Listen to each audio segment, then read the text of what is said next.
Hi, welcome to Cinema Then, Cinema Now, the film series with lively discussion. I'm your host, Jerry Carlson, and I teach cinema studies at the College of Staten Island. Today, we'll be seeing our fourth installment in our series, New Hungarian Cinema. Today's film is 25 Fireman Street. It was directed by István Szabó, whom you may know as the director of Mephisto, which won an Academy Award several years ago. This film weaves an elaborate tapestry of memories and dreams that all take place in one building during one long night. It's fascinating, I think, and we'll have two guests to talk about it afterwards. Professor Janet Steiger of the University of Texas and Professor István Szabó of Suffolk Community College. Enjoy 25 Fireman Street.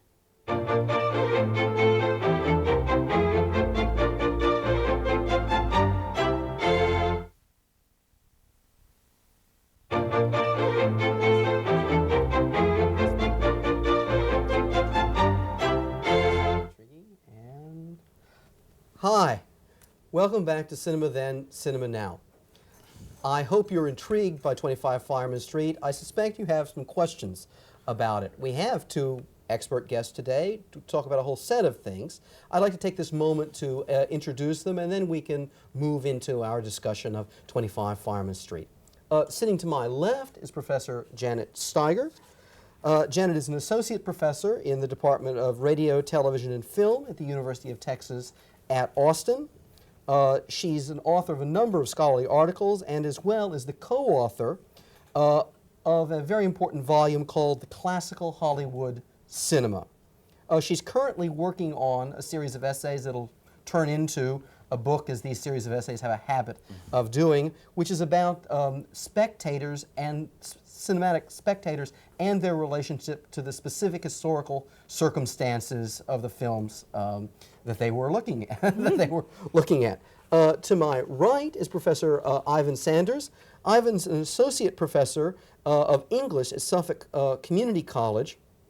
Moreover, he's an adjunct professor at Columbia University for their Institute on East Central Europe and teaches courses there on Hungarian literature and Hungarian film. He served as a translator for a number of major modern Hungarian writers, perhaps most notably George Conrad, whose name I did not pronounce in a Hungarian manner. Ivan's specialty as a scholar, in addition to his work as a translator, includes the modern novel, and particularly development of the modern novel in Eastern European prose.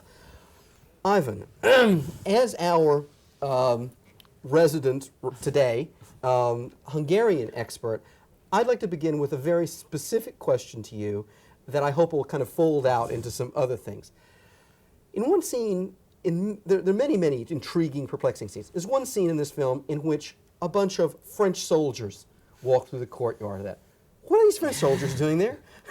It's a very good question. What are French soldiers doing in Hungary? There is a good reason for it, and you have to know a little bit of Hungarian history.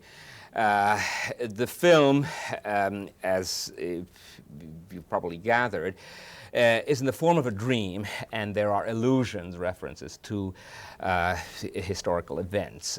This particular reference is to a period way back in the beginning of the century, specifically 1919, when there was a short-lived commune, officially known as the Hungarian Soviet Republic, a communist dictatorship that lasted 3 months in the wake of the First World War, and in the aftermath of that, after the defeat of the commune, there were French soldiers occupying parts of Hungary. Okay. And I think that this is just one of the examples of how the historical context in this film is so very important.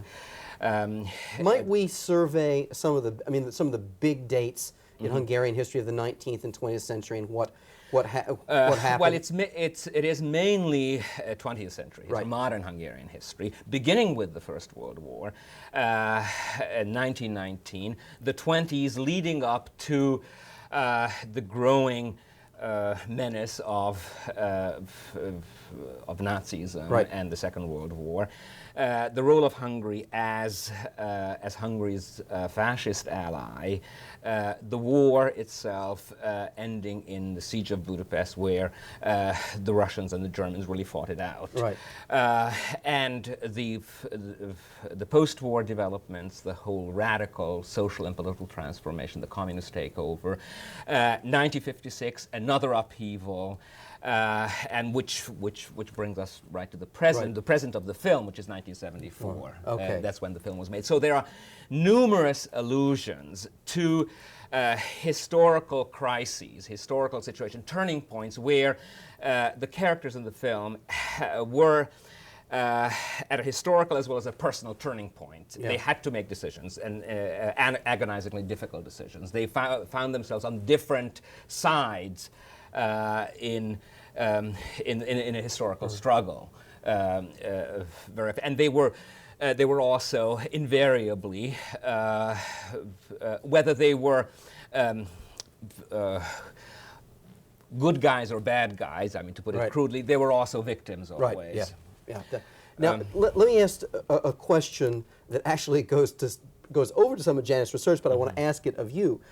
Is this a film that's difficult, do you think, for Hungarian spectators? I think so. I think so because, I mean, just going back to your first question, Right. I think there were really very few people who know that there were French, because it was not an important episode, that particular aspect of that there were occupation by French soldiers after 1919.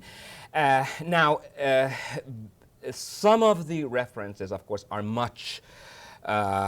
mean much more to the Hungarian audiences. And the fact that the film is so fragmented, so elusive, so non-linear, if you will, would cause problems for Hungarian audience. But the realism of the film consists in the very real background. I mean, the house itself, I mean, the 25 Fireman Street, that is a very typical old, sort of dilapidated Budapest apartment building. That is very real. That has the smell, the aura of reality. That is instantly recognizable, perhaps not to any European, actually. Right. And the fact that the people living in a house like that know each other, know about their life, that their intertwining fate is what this film is about on the personal level. And certainly the references to things like the siege, like the communist takeover, like you might recall that little scene of a minor character, a count who is representative of the aristocracy, Count Madai, who I mean, it strains the imagination a little bit, and there, I mean, Szabó does take certain liberties because he does want to have a sort of cross section. I mean, the Count would not be likely to live in a building like that. But at any rate, the reference is to hit the fact that when he, in the early 50s, this is obviously a post-war scene, when he, like other aristocrats, other déclassé aristocrats, were deported, and their apartments were. That is something perhaps not familiar to a Western, to an American viewer, but it makes a lot of sense to Hungarian when he comes to one of the main protagonists of the film and asks her if he can leave some of his furniture, which is actually a repetition of something that she had asked him, the irony of the parallels and the repeating. That is a kind of subtlety which is not so subtle to the Hungarian viewer, because certainly it may be subtle or it may not be that familiar to a younger generation of viewers, but it's part of the consciousness. It's part of the overall consciousness. Okay, let me segue into this issue of difficulty and kind of get take it not so much from the historical point of view we've just done, but formally. I mean, this is a story insofar as it is a story, or it is a narrative. It's many stories that's told not in a normal classical Hollywood kind of way, or as we have talked about occasionally on other shows, East European cinema. The touchstone of so much of its accomplishment is deviation from socialist realist traditions of storytelling, which are themselves frequently very, very rigid versions of classical Hollywood model. Right. Having said that, what makes this, I mean, from your point of view, as a non-Hungarian, interesting and also difficult? I mean, what's this? Well, in some ways, I mean, the question you're asking is how comprehensible is it in relation to our expectations as readers? What Right. do we know? What is the way we understand a film? And up to the 60s, a very linear narrative style was quite common in filmmaking practices. One of the things that art cinema, the French New Wave, the certain developments in the Italians and amongst the Europeans, they were in fact fighting against a particular kind of representation of history, that is a linearity and a interest in character-developed, character-motivated causality, which is the prime process of a classical Hollywood film, where in fact the ideology is that it's a character that causes events to happen and that things happen in a linear way. So not only do these 60s European styles respond against they respond against that kind of representation of history. History is not that simple. History is a collection of events, social issues, very much influenced by radical thinking, Marxist attitudes towards history being the result of collective groups as opposed to individuals. So that the formal techniques that they choose to use are not merely just deviations, but themselves are meaningful as a new way of representing history. So what's intriguing about this film, on the other hand, while that was historically, you know, that sort of activity, those devices then can get picked up by Hollywood filmmakers and become part of re-Hollywoodized, to put it a particular way. You referred in some ways that this film has, in an earlier conversation, has references to, in the opening, to some of the work that Altman was doing in the 70s, such as Nashville, where you have a whole permutation of characters. Now, what's interesting about Nashville is you are early introduced to the characters one by one, so that you could get a kind of schemata of these people. And you kind of get names attached to faces, a little bit of character background. Then you pick up another and another, so that within the first 10 minutes you have approximately 5 to 8 characters you're going to follow. What's hard to follow in this film is you get that massive number of characters. And you and I have talked very briefly just before we started this taping. Even on multiple viewings, neither of us can put names and faces together. So the film is moderately radical in setting up this complexity of viewing procedures. But given that, it's got its kind of position about writing history and collectivities and varieties of characters. As you point out, this is a microcosm. On the other hand, as the night progresses and the dreams deepen, as it were, it really focalizes around two women's problems in the interrelationships, which then brings it back into a much more accessible narration. And you can put the events together. They're pretty chronological thereafter, and then they go up to the present. So it's both. I don't want you to make this sound too conservative. First of all, No, because no, I no, would just no, like to no. remind us that no. the Sound and the Fury works the same way. I mean, Faulkner engages us with an idiot, and by the end we get everything parsed out, and it's still. But I think it's a radically disturbing film because it denies us at least the initial expositional materials that we. But even in multiple viewings, you can't figure out a lot of the secondary figures. But yes, but those secondary figures are not terribly important.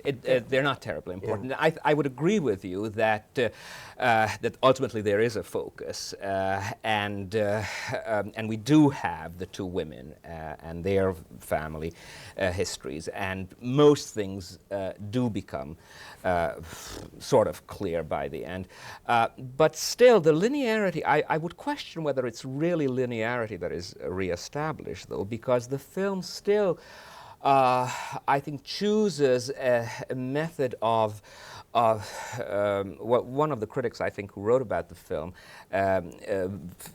used the term theme and variations to characterize the mode of operation of Szabó, and I think there is something to that there is the repetitive sequences, the parallels, and visually, I think, the film is very striking. That some of the very beautifully composed images, even if we don't quite know at first, the specific relevance, but visually they work. I'm thinking of things like the soldiers, the men gathering as they are being taken away during the war. Now that is a very ambiguous scene, because we don't quite know, are these soldiers, are these Jews being deported? It's one of the things that the film leaves unanswered. We should say a little bit about that whole theme of, the word Jew is not mentioned once in the film. There is a kind of coyness on the part of Szabó, I think, deliberate, not because he couldn't deal with this issue or that one can't deal with it in Hungary in 1974. There is a deliberate attempt to make the whole thing kind of symbolic and all-inclusive, and some of it works. To some extent it doesn't, because at that point you cannot get away from certain from saying certain things. I mean, that one of the two families that is depicted in the film is obviously Jewish. Now he pulls back from making that too explicit, and I think that it's a failing of the film. The technique doesn't quite work when he does that. That there is a pulling back from calling a spade. There are moments when you have to call a spade a spade. Well, I want to go back to the point about linearity, because your response to it is an interesting one. That is the difference between linearity of narrative events versus a thematic issue of whether the past reoccurs in the present. And I think there is in this film, as you're suggesting, a really strong argument of the inability, in fact, the continuity of the past in the present, which the device of the dream is directly addressing. If you look at the very opening of that dream, it starts out like many dreams, that is related to things that are in our subconscious as we're starting to go to sleep. And some of the things that are there in the early segments of the film are everyday, present, 1974-ish issues. Mario is wondering about dresses to wear. The food sequences, which are lovely, eating whipped cream and how to make the right kind of chocolate cake. All of those present day issues of desire and objects and things. Then as the night deepens, it moves into those issues of the past and its displacement of issues of desire.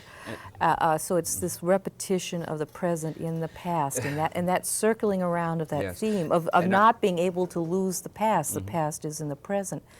I think that is beautiful. The interconnectedness of the past and present is the perennial issue here, I think. You mentioned the preoccupation with food, and that, of course, it's very very mundane, very quotidian, but at the same time, it has a function it recollects the past, because food, of course, was very important during the war and after the war, when there was no food.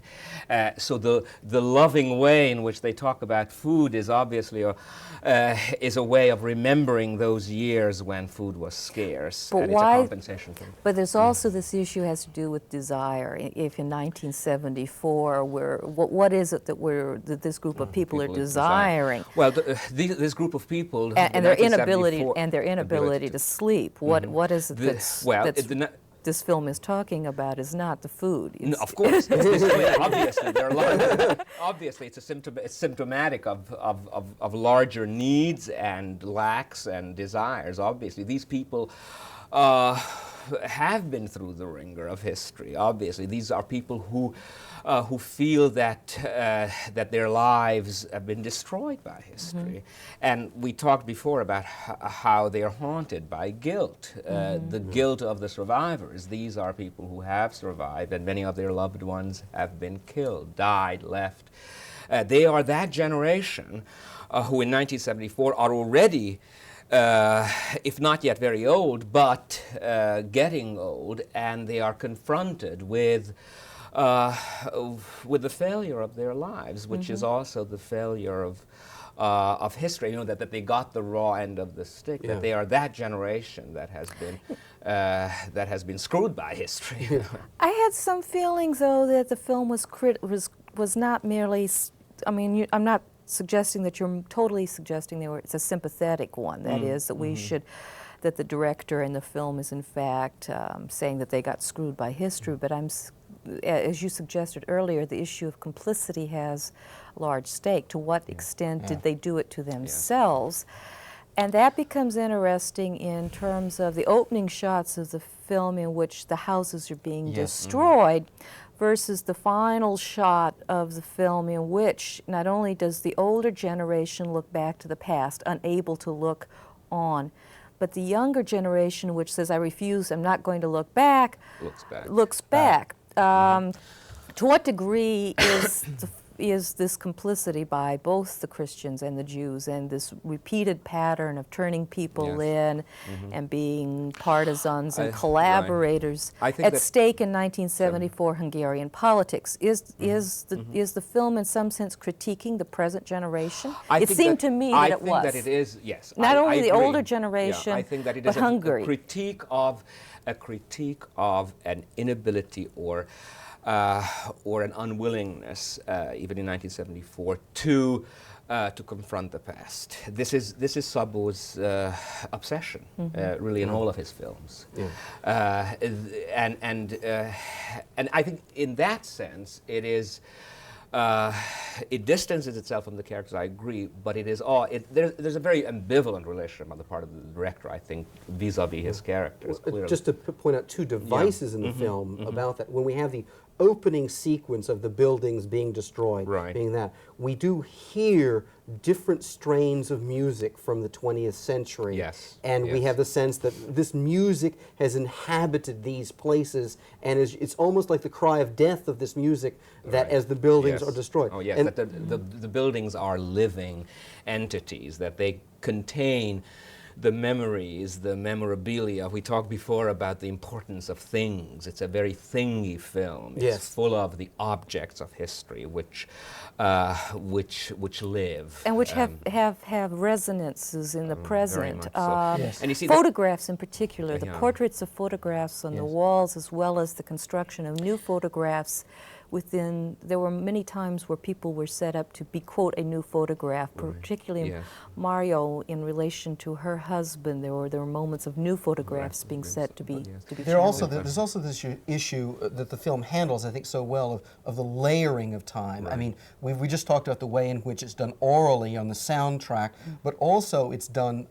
with reference to objects as they're photographed within a room, objects, different things, but also with that tracking and zooming camera, we frequently have people from different times of life inhabiting the same frame in the dream. We'll have someone in the balcony scene, we'll have somebody who says, wait a minute, You're in America right now. How can you dare? you're dead. You're dead. Or an old woman saying that I can't protect you because I'm pregnant right now. Yeah, And yeah, she's obviously past the age that I'm.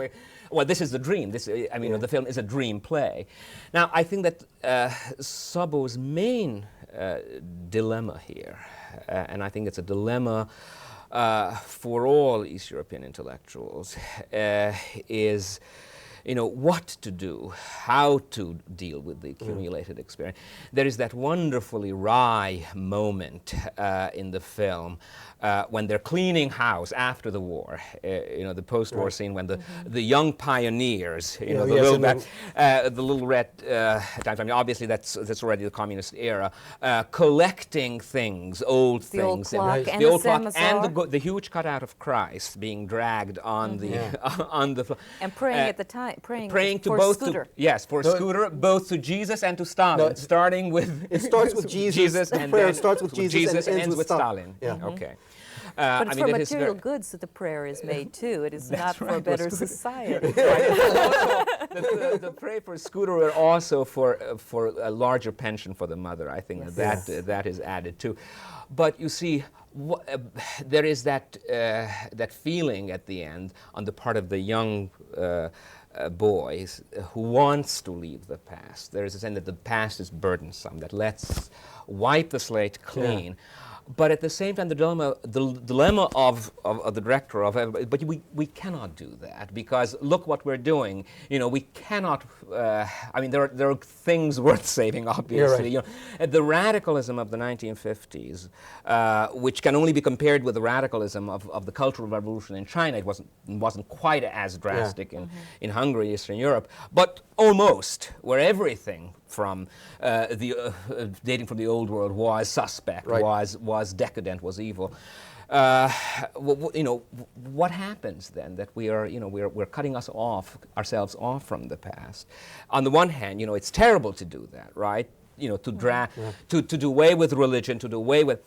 But at the same time, these people they cannot sleep. They have these nightmares. You know, what do we do? What do we do with the past? I mean, it's on the one hand, it's, you know, this junk pile.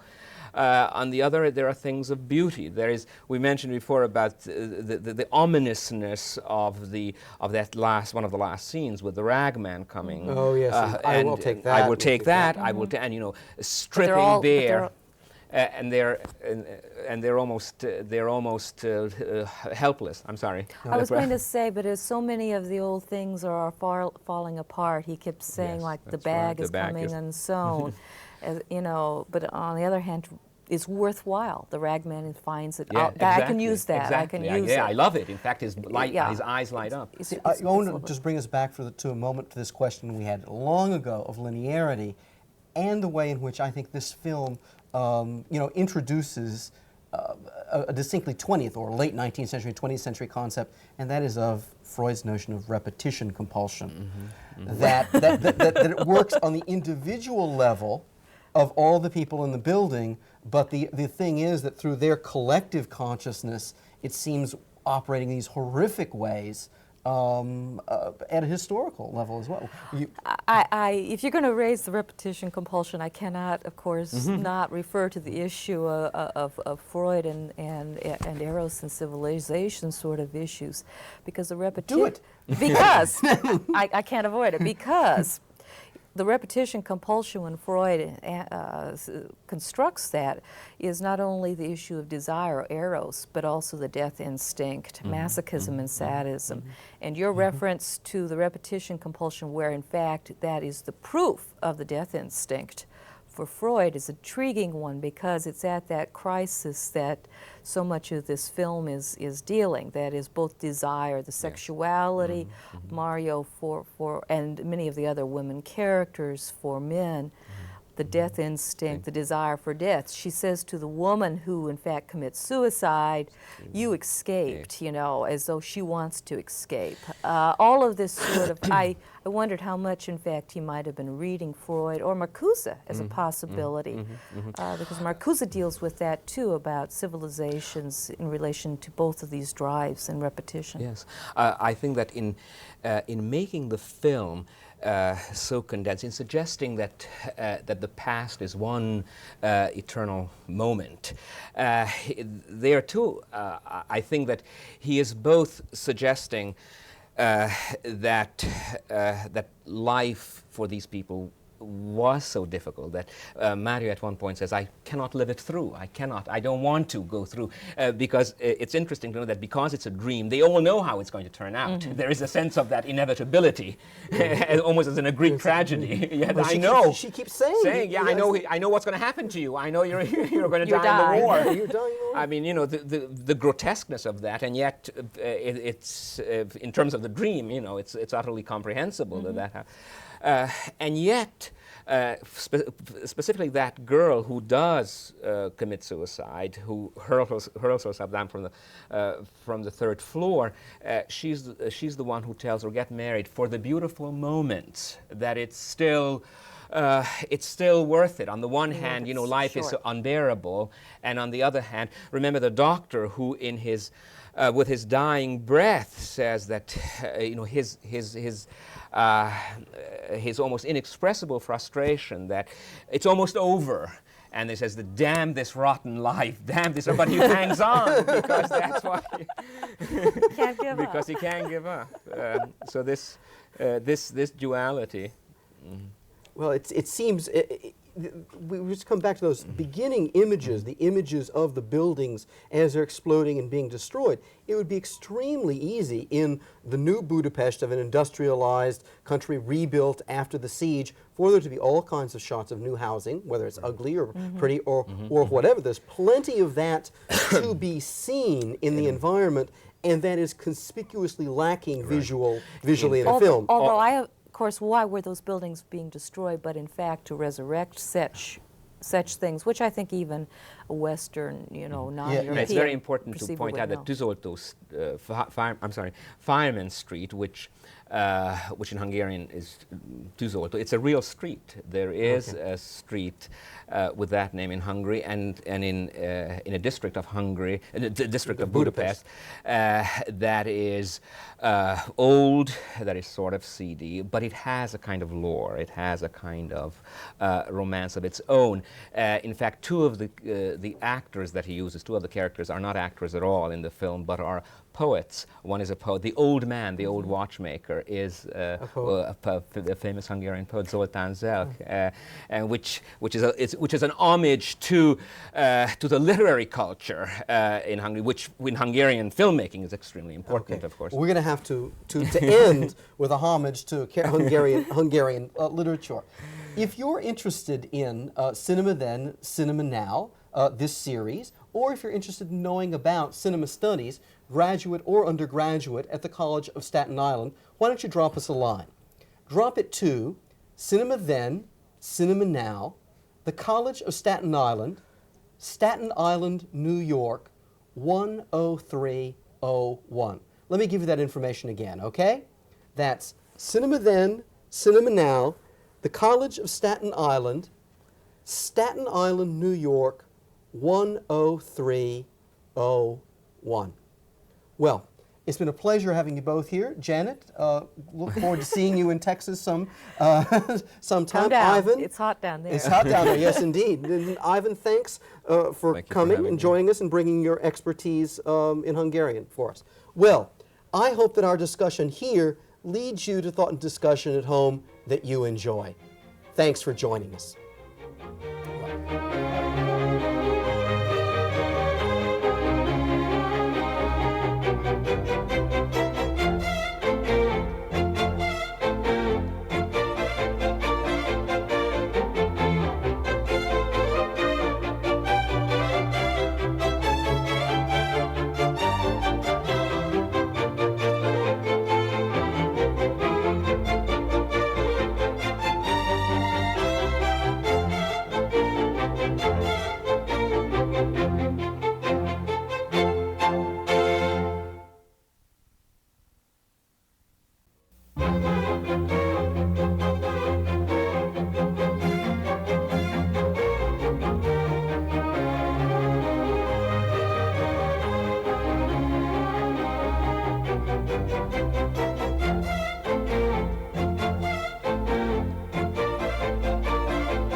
Hi, welcome to Cinema Then, Cinema Now, the film series with lively discussion.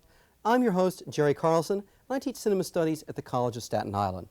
Today we'll be seeing our fifth and last installment in our series, New Hungarian Cinema. We'll be seeing the 1975 production, Adoption, directed by Márta Mészáros.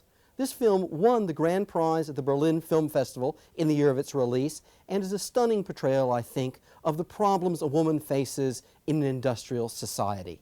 We'll be talking about that and some other things after the film with two guests.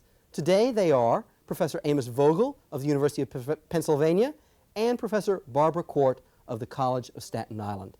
Enjoy Adoption.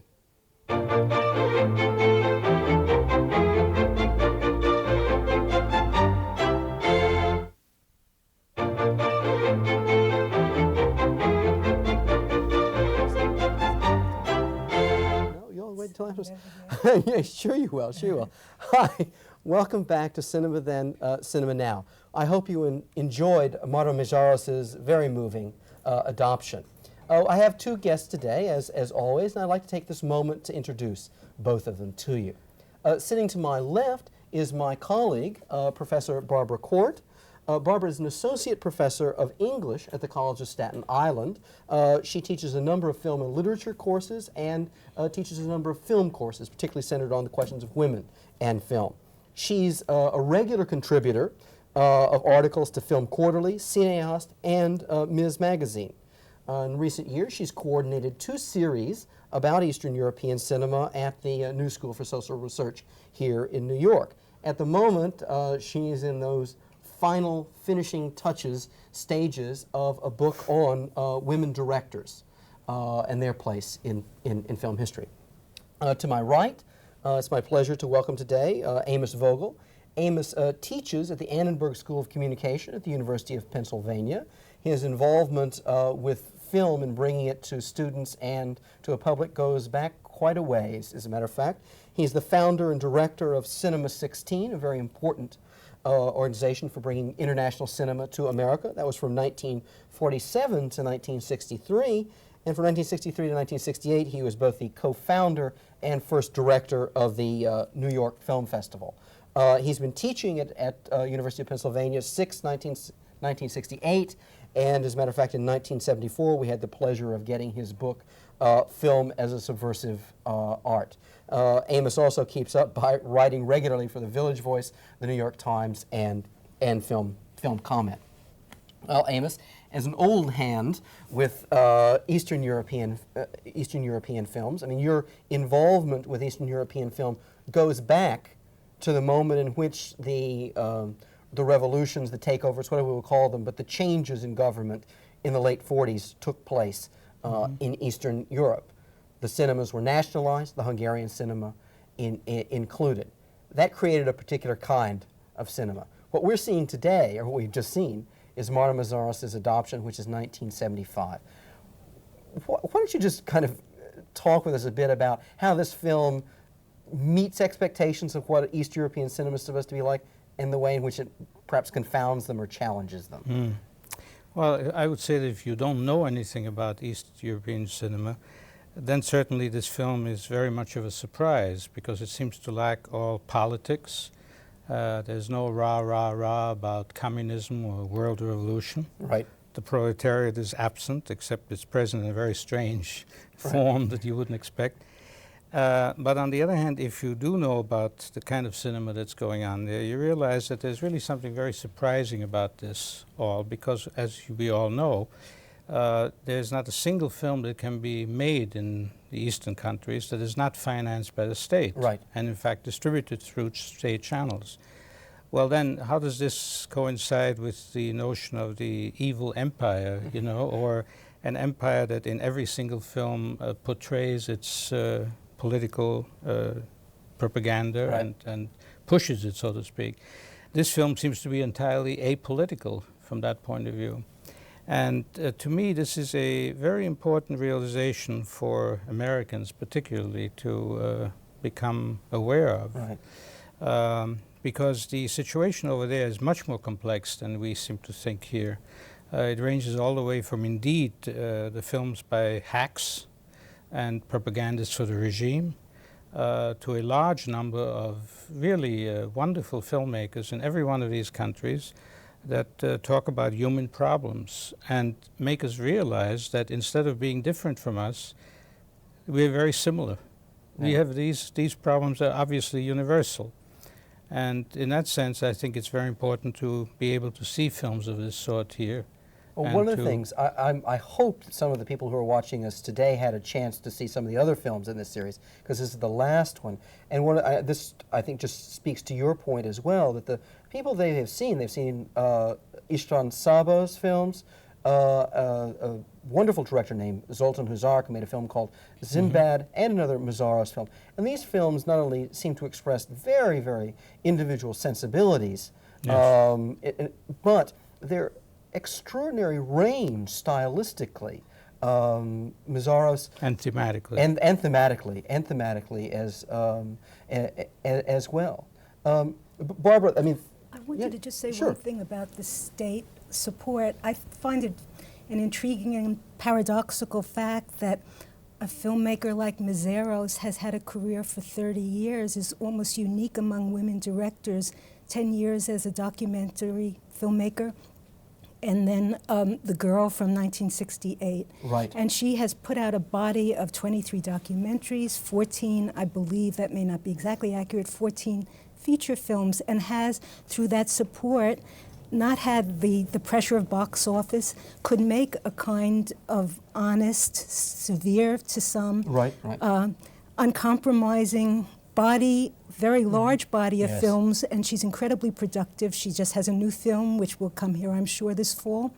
And it's interesting that this is only possible in Eastern Europe and not in America and not even in France, you know. Yeah, it is it's a paradox, and it's a terribly frustrating thing. Also because I think that a film like Adoption, you know, if you recognize, yes, you say that's a language. If you don't speak Hungarian, and I don't, I think you say that's a strange language. But there's a way in which this film seems to portray the problems that could be in any smaller set of towns in which it's an industrialized world, in which there's a large factory, in which there are problems like juvenile delinquency, in which there are problems of how does one settle a marriage in this particular world, and what are the obligations of it. And it doesn't, in that way, a film like this seems extremely universal.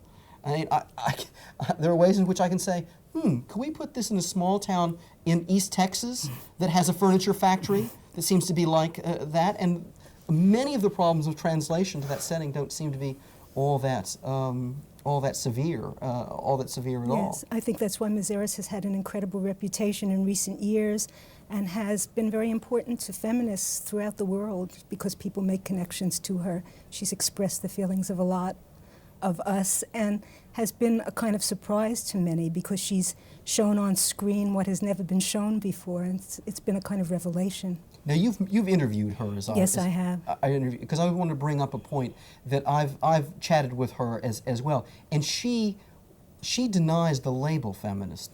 She resists that label. I mean, very, very strongly. Though, I mean, it seems as if she resists the particular Western ideologies. I mean, attached to that as she sees it, because she doesn't see herself in that way at all. She sees herself as a working director. I'm not fully clear why she resists it, because it seems to me there's strong, clear feminist elements in everything, from The Girl to this to 9 Months, extraordinarily so, and the two of them, the film that followed, and even Diary for My Children. It marks every film of hers. I think part of why she said that to me was that she herself, in her world, men are very important, and in the world of the women of her films, often there's a tremendous reliance on men and a looking to men and a dependency on men, which usually doesn't work out at all, but the feelings are there. And she said to me that Jan Nowicki, her main actor, was more nurturing to her than anyone in the world had ever been, you know, and I think her sense of being a feminist is crossed by that. The other thing, and this kind of brings us back to these other expectations about Eastern European cinema, as I guess the argument I might make is that she tries to be, this is a little bit tricky, a non-ideological film, and that she's very much interested in particular human beings in particular situations. So I mean, my guess about the resistance of the label in part may have to do to her resistance to official ideologies. And insofar as she sees feminism as a label in the West, which is an official ideology, even if it's conceived as a liberating one, then she backs off from that kind of thing. But I must completely agree with Barbara about the fact that, I mean, every one of her films is seen through the eyes of a woman. The woman is always a central character. There's always a tension emanating from the woman and the relationship between women and men particularly. They are never, I have never seen really happy ones in any of her films. There are conflicts involved, both in terms of sex. Right. The reaction is never one, if you think about the film we have just seen. There's no passionate response on the part of the women in this film to the sexual encounter. And also in terms of simply relations, non-sexual relations between men and women, are fraught with conflict. And she takes a very strong view of the woman becoming the independent person that she ought to be, even having a child without a husband if necessary, because marriage is a very debatable enterprise. And then another way in which she expresses a very, I think, positive kind of feminism, if one wants to use that word, is in the wonderful relation she shows to exist between women. Oh, absolutely. Very strong. In fact, there's a physical element involved in that as well, but also non-physical, the warmth, the support that they give each other. And yet even that isn't free of conflict, as in this wonderful scene in this film here where Anne, the young woman, feels that she cries at some point, right? And she is comforted by Caddy or Kate, I can never remember her name. Yeah, it gets translated as Kate, but Kate, I take it in Hungarian would be call her Kati. Kate, yeah. She's comforted by her. She then breaks into laughter, and then Katie, of course, slaps her. And this is a very interesting scene. There's no explanation of this at all. So even there's conflict, and the problem of human relationships, period, you know, is what she is after.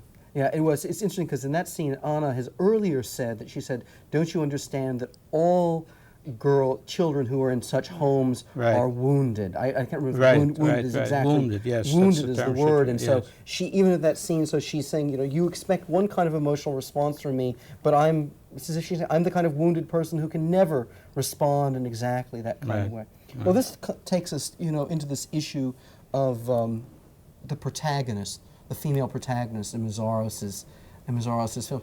I mean, this woman in this film, I think it's an astounding performance.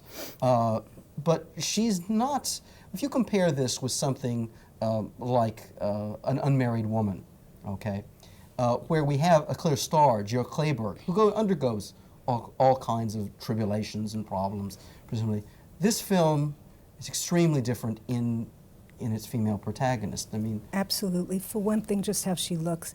Jill Kleberg is used by Mazursky, who happens to be one of our more adult popular directors, because she's the figure people use when they can't use the person they really want to use. You know, she's not a lacquered mannequin Beverly Hills kind of actress, but compared to the woman in this film, it seems to me she certainly is. And I think that's one thing that's so affecting to me about this film, that Mészáros has chosen an older woman, and a woman whose face shows a great deal of wear and a great deal of painful experience. It's a face that's been lived in and lived in through through some heavy things. And our ideal here seems to be to have faces, for our women actresses to have faces that have never been lived in. And then the self-sufficiency of the woman is very appealing to me. And Mészáros always has her women on their own working, and working at jobs that are not what we call feminine jobs, though that's a factory full of women, yet Mészáros is fascinated with work. She does wonderful footage of work, I think, from her documentary days, perhaps, just watching the movements of hands and the movements of different kinds of figures. I love just looking at that footage and she'll often use work metaphorically. In 9 Months, for instance, the heroine there lifts heavy bricks. Another small, feisty, short-haired person lifting those heavy bricks, which become a kind of metaphor for the burdens of her life. And at the end, she's working on an experimental irrigation project, making things grow, which is also a parallel to her own life. But I think Kata is a wonderful heroine, and the intimacy with which we enter her being, a kind of existential sense of her going through a medical examination. Oh, yes, it's an extraordinary montage sequence. Amazing, amazing. What fascinates me, too, there is that we don't get an establishing shot. Right. We're in it before we know where we are, and it takes a while before we know where we are. Yeah. But what I love are the visceral things in this film, like the cough on the soundtrack, the heartbeat, the panting at the end as she's running to the bus. You know, there's a kind of presentness inside that woman's life that's hard to describe, but is wonderful. Yeah, well, that brings us back to the sense that she really is interested in the concrete experiences of human beings, and the complexity in this world of the world of Mészáros' films doesn't come from somewhere above or outside or whatever. No. It comes from these very concrete circumstances that the people have to deal with. I think that also goes back to what we were saying about the wound itself, because I think it needs to be said here, though we don't like to talk about the biographies of artists, and it's no longer fashionable to do that either. But there's an enormous fact sitting at the center of Mészáros' career, and that is, I think, that her parents both died in Russia in the late 30s as a result of her father died in the Stalin purge trials, though he was not a political person. He went there as an artist, a sculptor. He was a famous Hungarian sculptor, and he took his little daughter, who was maybe, she was born in 31, this happened in 38. She was 7 years old, orphan, raised by others in Russia, and then after the war came back to Hungary. And all her films from The Girl onward are about the quest for parents, are obsessed with wounded children inside adults, the need for nurturing. What fascinates me about the relationship between Anna and Kata is that though Anna looks like the orphan and the one who needs help, the roles are continually reversed. Reversed, Yes. absolutely. Yet Kata reads her letter as the orphan girl read her letter. They're not really orphans, they're just abandoned children. And Anna wipes her tears and takes care of her and supports her. The man says she's crazy to want a child, but Anna says, no, she's not crazy. As you said, much support between the two women. Yeah. Oh, that brings us just to the title, Adoption, because it's a film that has this title that we think we know what it means when the film begins, and the meaning of that title, I think, keeps changing. Keeps changing as our notions of adoption go from the literal through a set of figurative understandings of that, or changing and broadening of that, and then it ends, of course, with the literal adoption, the meaning we thought we began with, but we aren't at the same place with that meaning in any sense when we get back. You know, I wanted to go back in this connection to what I said at the beginning, namely, you know, we had this notion at one time that if this is supposed to be a new society over there, it's going to create a new man and a new woman. Speaking of new men, I mean, when you see the man in this film, I mean, it's as if the entire revolution had never taken place, neither in 1917 nor after the Second World War. It's the same thing all over. And she's so subtle in the way she does it. There's a scene in which is part of a much larger scene, where her lover, Katie's lover, comes to her window, knocks at the window at night, and she lets him in. Right. And as he comes in, this is a very tense and important scene, he takes his coat off, and he holds it out like this, and then she just as willingly takes it and hangs it up for him. This is the role of woman and the role of man in, quote, socialist society, unquote, question mark, etc. So, I mean, this is a very interesting example of what he does, what she does in such subtle and small ways that they're hardly noticeable, but they're there. Oh, yeah. Or the man saying to his wife, her lover, Right. saying to his wife, "I want you to be home," he says, Oh, right? yes. He doesn't want her to have a job, to be outside. So what exactly has changed over And there, she you know? immediately echoes it, which I thought was wonderful too. She drops everything she's been saying and just repeats what he said, which Yep. is a kind Yep. of poignance. Yeah. Domestic Yeah. women are not looked upon. Well, there's sympathy for her, but Yeah. Mazzaro's women are never domestic women. They're very Yeah. interested in children, but the life of of domesticity is not Right. attractive to them at all. You know, Well- there's hardly a single happy person in this film, perhaps with the exception of the headmaster, you know. in Yeah, that right, school. no. At least we hear nothing unhappy about him, but everybody else, when you think about it, But- including his wife, that's what made me think of it, the lover's wife, and the protagonist, and Anna, everybody in this film is unhappy and unfulfilled. The funny thing about him, of course, the head, is that if you follow very, very stereotypical notions of plotting, he's the person who should be this evil incarnate. I mean, he should be Yeah. the head of this institution. I mean, one No, can imagine what Charles Dickens would do with, Charles Dickens would do with him, or a Dostoevsky. That wouldn't go. He Right. represents the state, or he represents authority. Yes. So, Yes, no. but I mean, even if she's working within those strictures, he's not seen as this imperfect embodiment of authority. He's just seen as another person Yes. to be dealt with. So in that Yeah. way, she's diffusing at Yeah. least that half of the Yeah. of the proposition. Right. You know, let's get back just for a second. There's lots of things to talk about in this film, but perhaps we should mention the film that she's made that's most recently been seen in the United States. Diary for My Children. Right.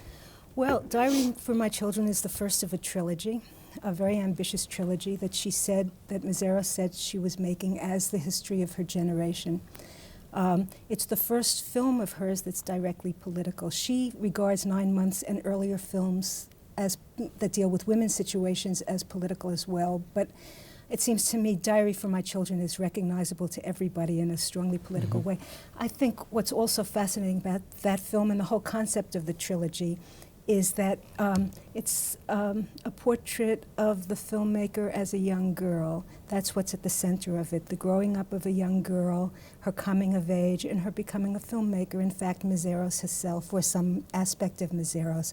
And we've had very few films of that sort for the very good reason that there have been a minute number of women filmmakers until very recently. And I think it's a story that has to be told from inside.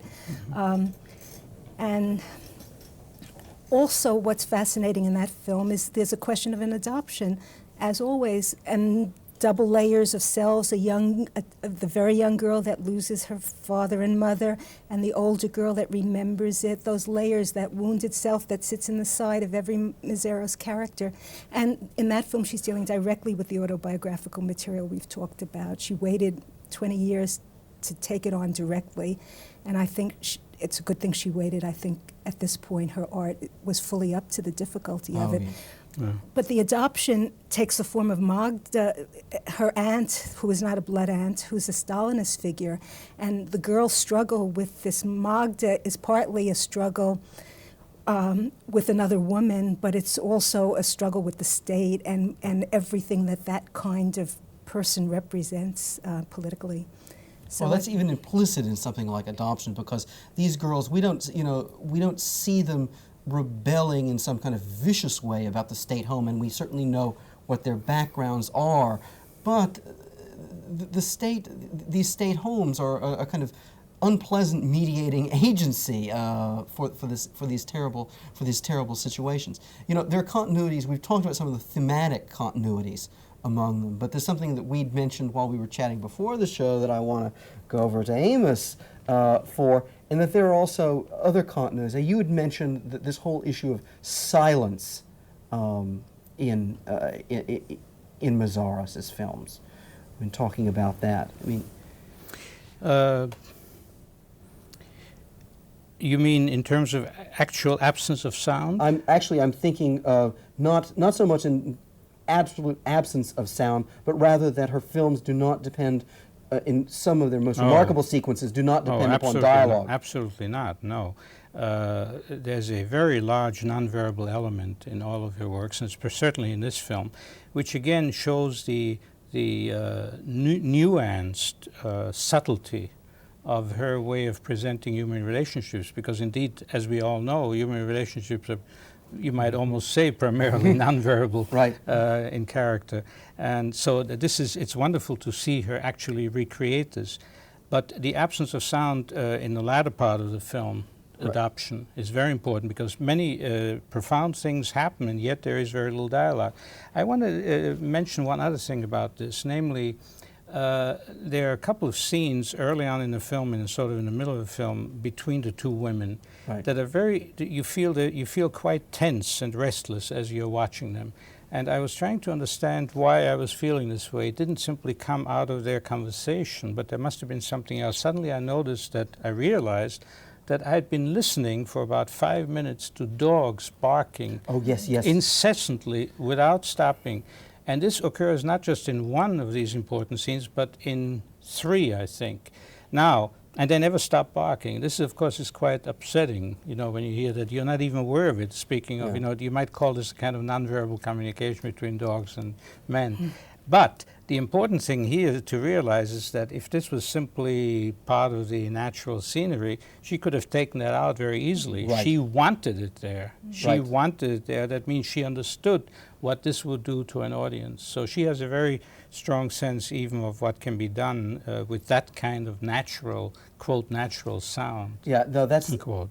that brings us to this aspect that this is a film in which there is music. There's various performances, you know, at the celebrations, at the restaurant, but the film depends upon this natural sound a great deal. Absolutely. For its effects. But it's natural sound, but it's not always a naturalistic use That's of right. that Exactly. of that Exactly. sound, Exactly. so that there'll be something taken from the environment that was there in the environment, Exactly. but you'll emphasize it in Yes. these ways to enrich. And it's a very sensuous cinema. I mean, Yes. it may not be an erotic cinema because there's so much, but it is sensuous because we have this notion of what it's like to be eating in this particular restaurant. I mean, there's even that attention paid to what they're ordering off Yeah. of the menu, and what it's like for it to be harassed by these men. I mean, harassed not only by them coming and approaching, but the significant, and I think the significant achievement in that scene Yeah. is the harassment by the gays.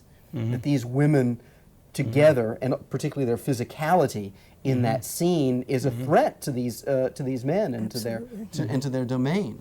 And the female gaze that dominates this film, to use the language of feminist film scholarship, this film is not framed through the male gaze, but so much of the interaction takes place between women's eyes, those two women looking at each other, a kind of island on an island, and Kata walking through the adoption place, Right, looking absolutely. at those girls' faces, those pans, and every girl stopping and turning.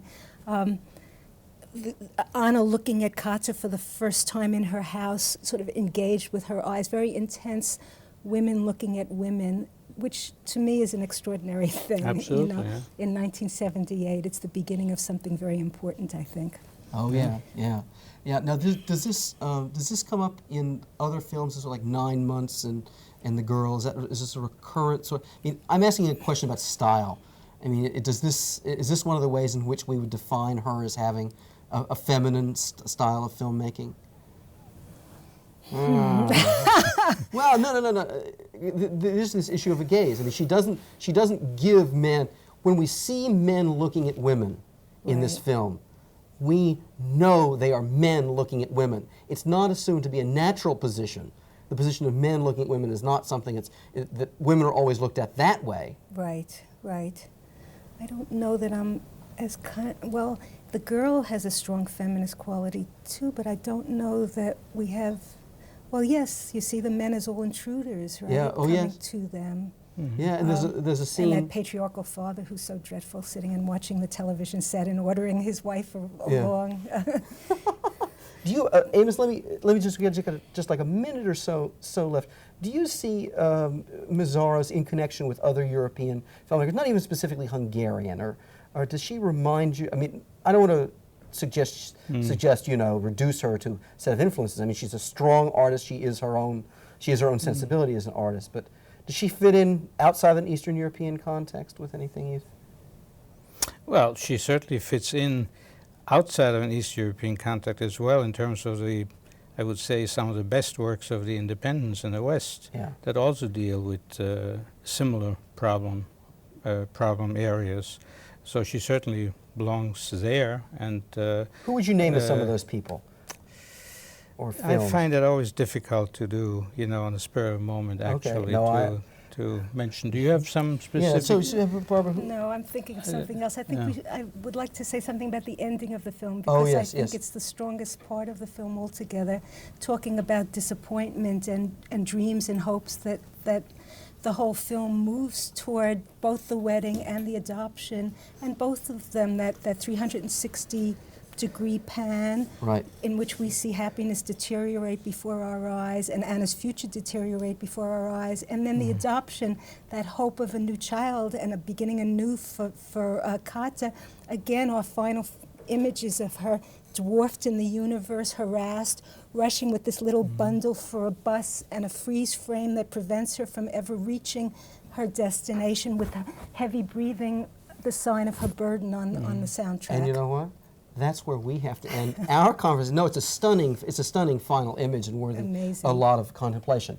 If you'd like more information about Cinema Then, Cinema Now, or about cinema studies, graduate or undergraduate, at the College of Staten Island, drop us a line. Drop it to Cinema Then, Cinema Now, the College of Staten Island, New York, 10301. Let me give you that information again, okay? That's Cinema Then, Cinema Now, the College of Staten Island, New York, 10301. Well, Barbara, sorry to have cut you off at the end, talking about the end of the film. It's a pleasure having you here, bringing your expertise about women in film. Amos, glad you could join us, fill us in on so many things. Hope you'll be able to come back with us sometime. Well, I also hope that our discussion here leads you to thought and discussion at home that you enjoy. Thanks for joining us, and I hope you've enjoyed this series. Well,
hi, welcome to Cinema Then, Cinema Now, the film series with lively discussion. I'm your host, Jerry Carlson, and I teach cinema studies at the College of Staten Island. Today, we begin a 5-part series called The New Hungarian Cinema, surveying some of the remarkable accomplishments in the last 25 years of one of the most dynamic national cinemas in the world. We begin our series with the 1966 production, Father, directed by István Szabó, whom you may know as the director of Mephisto, which won an Academy Award several years ago. This touching portrayal of boyhood, many think, ranks with Jean Vigo's Zero for Conduct and Francois Truffaut's The 400 Blows. After the film, we have 2 guests today, Professor Leonard Court of the College of Staten Island and Professor Roger Griesmann of Rutgers University, to talk about the film with us. Enjoy István Szabó's father.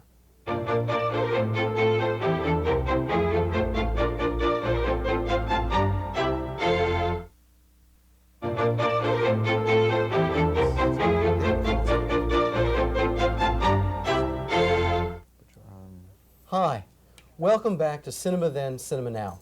I hope you enjoyed István Szabó's father. We have today, as we always have on Cinema Then, Cinema Now, two guests, and I'd like to take this moment to introduce them to you. To my left is Professor Roger Greenspun. Roger teaches film history and film theory at Rutgers University and at Columbia University. He's written extensively for the New York Times, for Penthouse, and for the Soho News. One of his ongoing interests and an ongoing project of his is the cinema of Jean Renoir. To my right is my colleague from the College of Staten Island, Leonard Quart, making yet another appearance on Cinema Then, Cinema Now. Lenny is associate editor of Cineast magazine, a magazine of cinema and politics. Several years ago, he co-authored a very interesting book, American Film and Society, since 1945, and he's in the latter stages, very latter stages, of completing another book, which will be titled How the War Was Remembered, which will be the first, I think, book-length treatment of the, perhaps one of the first book-length treatments of how the Vietnam War has been treated by film. Well, I mean, we may be able to use war as some kind of segue on on this into this. This, Roger, I wanted to turn to you for a first kind of question. This film portrays the war, you know, in a number of ways, but it's really quite unusual as a film because I don't think this film looks like what most people think, insofar as they think about East European film, what it looks like, what that's supposed to look like. How does this film fit in with, to your mind, with Eastern European film, and what are the sort of influences upon Father? Well, Father seems to me a combination of East European sensibility, insofar as I understand that, and an awareness, a very strong awareness of the history of film, especially in France, but to a certain degree in Italy also, the history of film that precedes it. Right. Father looks, at certain points, like neorealist cinema. It looks very specifically like the new wave cinema of Truffaut. And at other points, it's very lyrical, very exciting camera work, owes an extraordinary debt to a kind of film school that comes out of the post-World War II European cinema. Right. At the same time, it's it's a film with a number of concerns that are specifically Eastern European and very specifically Hungarian. Right, right.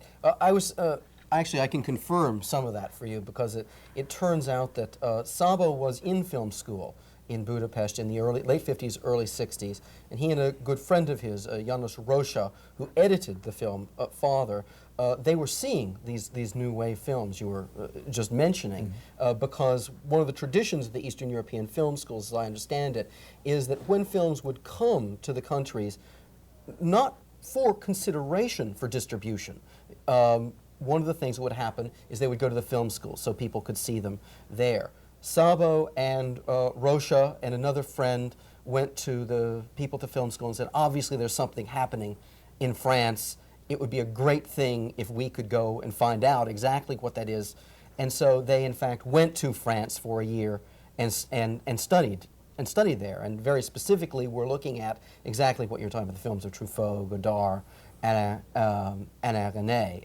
So it's one of those things that I think when you watch the film, it just strikes you that, wait a minute, how can this be, in one sense, how can this be Eastern Europe? This sort of looks, this feels like the French cinema of the early 60s. And when I was just pleased in chatting once with Rosha, who visits this country with some regularity, to find out that it's not just that they were looking at it. These guys went to France to very specifically study these works. It is, to a certain small extent at least, a cinema of quotations. There are moments in Father that are moments of Jules and Jim, I think would be the dominant. It would be interesting, maybe we can talk about this later.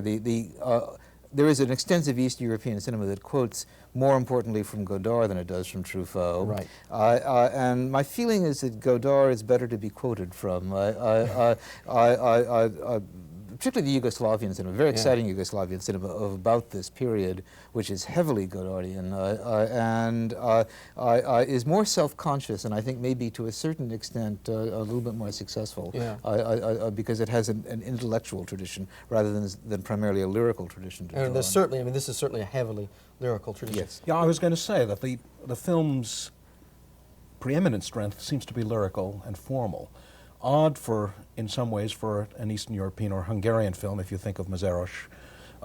Well, I suppose Jancsó is formal and the power is formal. I think of other works like by Mach or Gabor, where the real power of the film lies in the moral, political, and social perspective.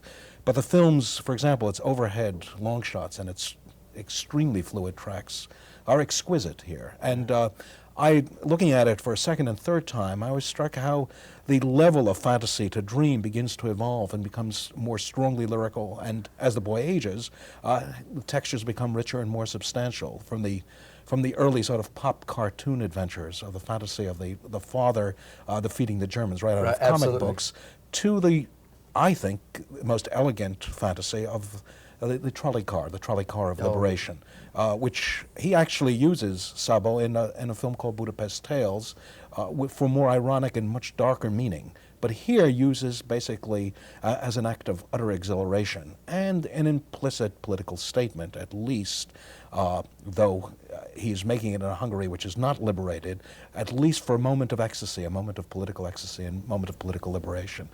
But one thing that disturbs me a bit about the film is that sometimes I feel that the level of fantasy and dream does not quite grow organically out of the somewhat passive, detached protagonist, Taco, that we learn very little about him except through the nature of fantasy, and one does not see enough about the dimension of his character in relationship to the fantasy. Do you agree? Yes, I do, and it seems to me a curious point. Once you agree, then I want to disagree. Go ahead. Okay.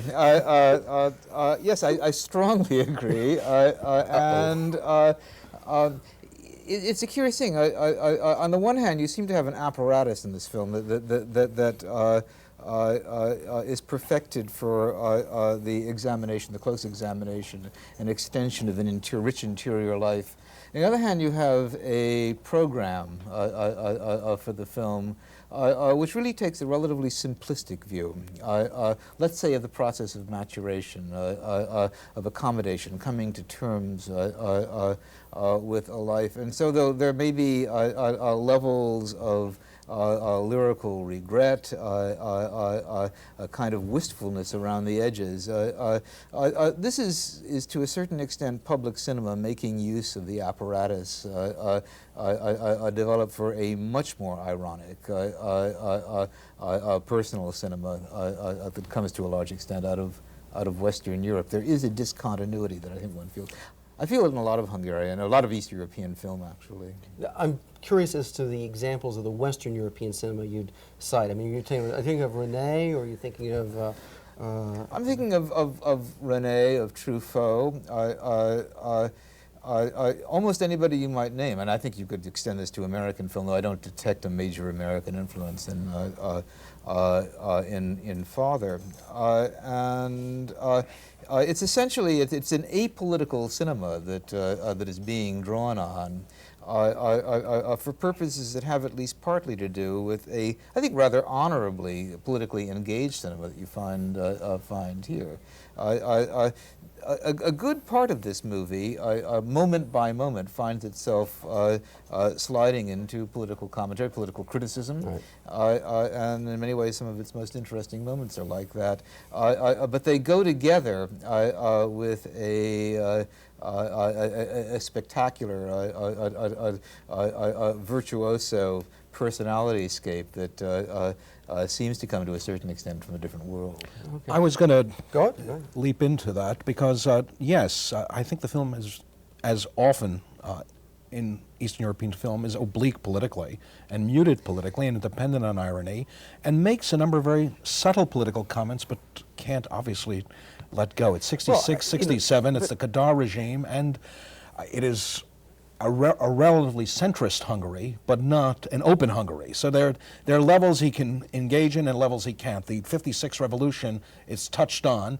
Clearly, Szabó is antipathetic to the secret police and to Stalin, but is not going to make an explicit statement, and it's touched on, I thought, very nicely. There's one lovely sequence where in the fantasy of it's a May Day celebration, Right. and one has a fantasy of the father's poster appearing everywhere ubiquitously. There's an intercut of the actor playing the father, intercut with documentary footage of a May Day, and then one gets, I assume, documentary footage of everybody carrying a Stalin poster. I wasn't sure it was fictional or documentary. It looked documentary.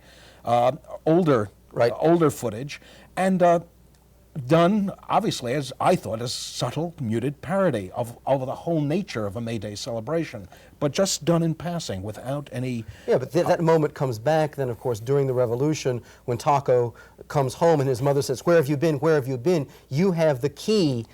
And, you know, the statue is in the key, and there's going to be a meeting of the tenants. And, of course, the statue is a statue of Stalin that she wants to get out to hide because, of course, it's been, not that she's been necessarily Stalinist, but as a matter of protection for the family, she has had one of these, you know, plaster of Paris statues. And in this particular political climate, she will in turn be persecuted by her fellow tenants if it's seen that she is still holding on to this emblem. So I think it really comes back. I mean, this whole notion of the hero and Stalin is woven back into the film, and Taco knows exactly what she means at that moment. Whereas, you know, when he's the kid, it's just, oh, gee, these are the heroes. Because we even see that moment in which he's drawing, you know, he's drawing the red star onto his father's lapels because these are the heroes in some way. So I think it's not just, I think at first when we see Taco young, it's in passing, but then these things keep coming back in the film. It remains muted. There's the way in which certain things can't be confronted directly. But isn't you speak about this as a muted political commentary, but it's always seemed to me that the muting consists of moving something maybe back 10 years, where the connection is very clear to the present, and you know, and then all hell breaks loose. It is some of the most explicit, really, it seems to me, explicit political commentary that I've seen in cinema, far more than we're likely to find in any Western American. Oh, well, in contrast, I couldn't agree more. And often intensely critical of the regime in power, not especially in Father, but in many of the East European films. Even here, I'm thinking of something like it seems to me, preference the film has for its Roman Catholic preschool teacher over its rather sexy party line communist school teacher, where you get the most wonderful melange of political commentary, obvious remembrance of Truffaut's kids in school, and back and forth, and the film really manages that with considerable style.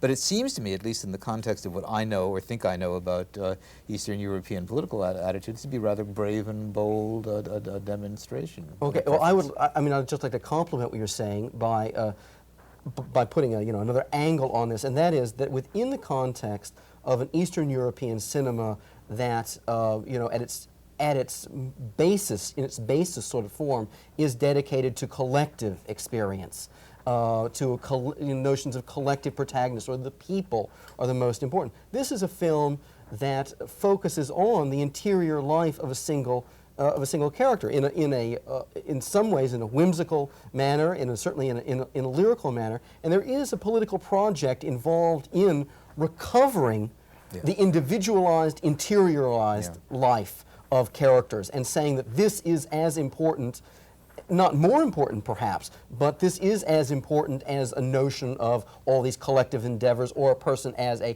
player in the society itself. I think the loss of Taco's personality to both history or to his father and the ultimate, that lovely sequence where he's swimming across the Danube, Yeah. and one gets that metaphor of everybody beginning to swim across the Danube, but an assertion of will, an assertion that they too can divest themselves of both history, myth, in his case, the personal myth of his father, in their case, possibly each one's myth of the father or the myth of the state, is a beautiful, sort of very powerful metaphor of freedom and autonomy.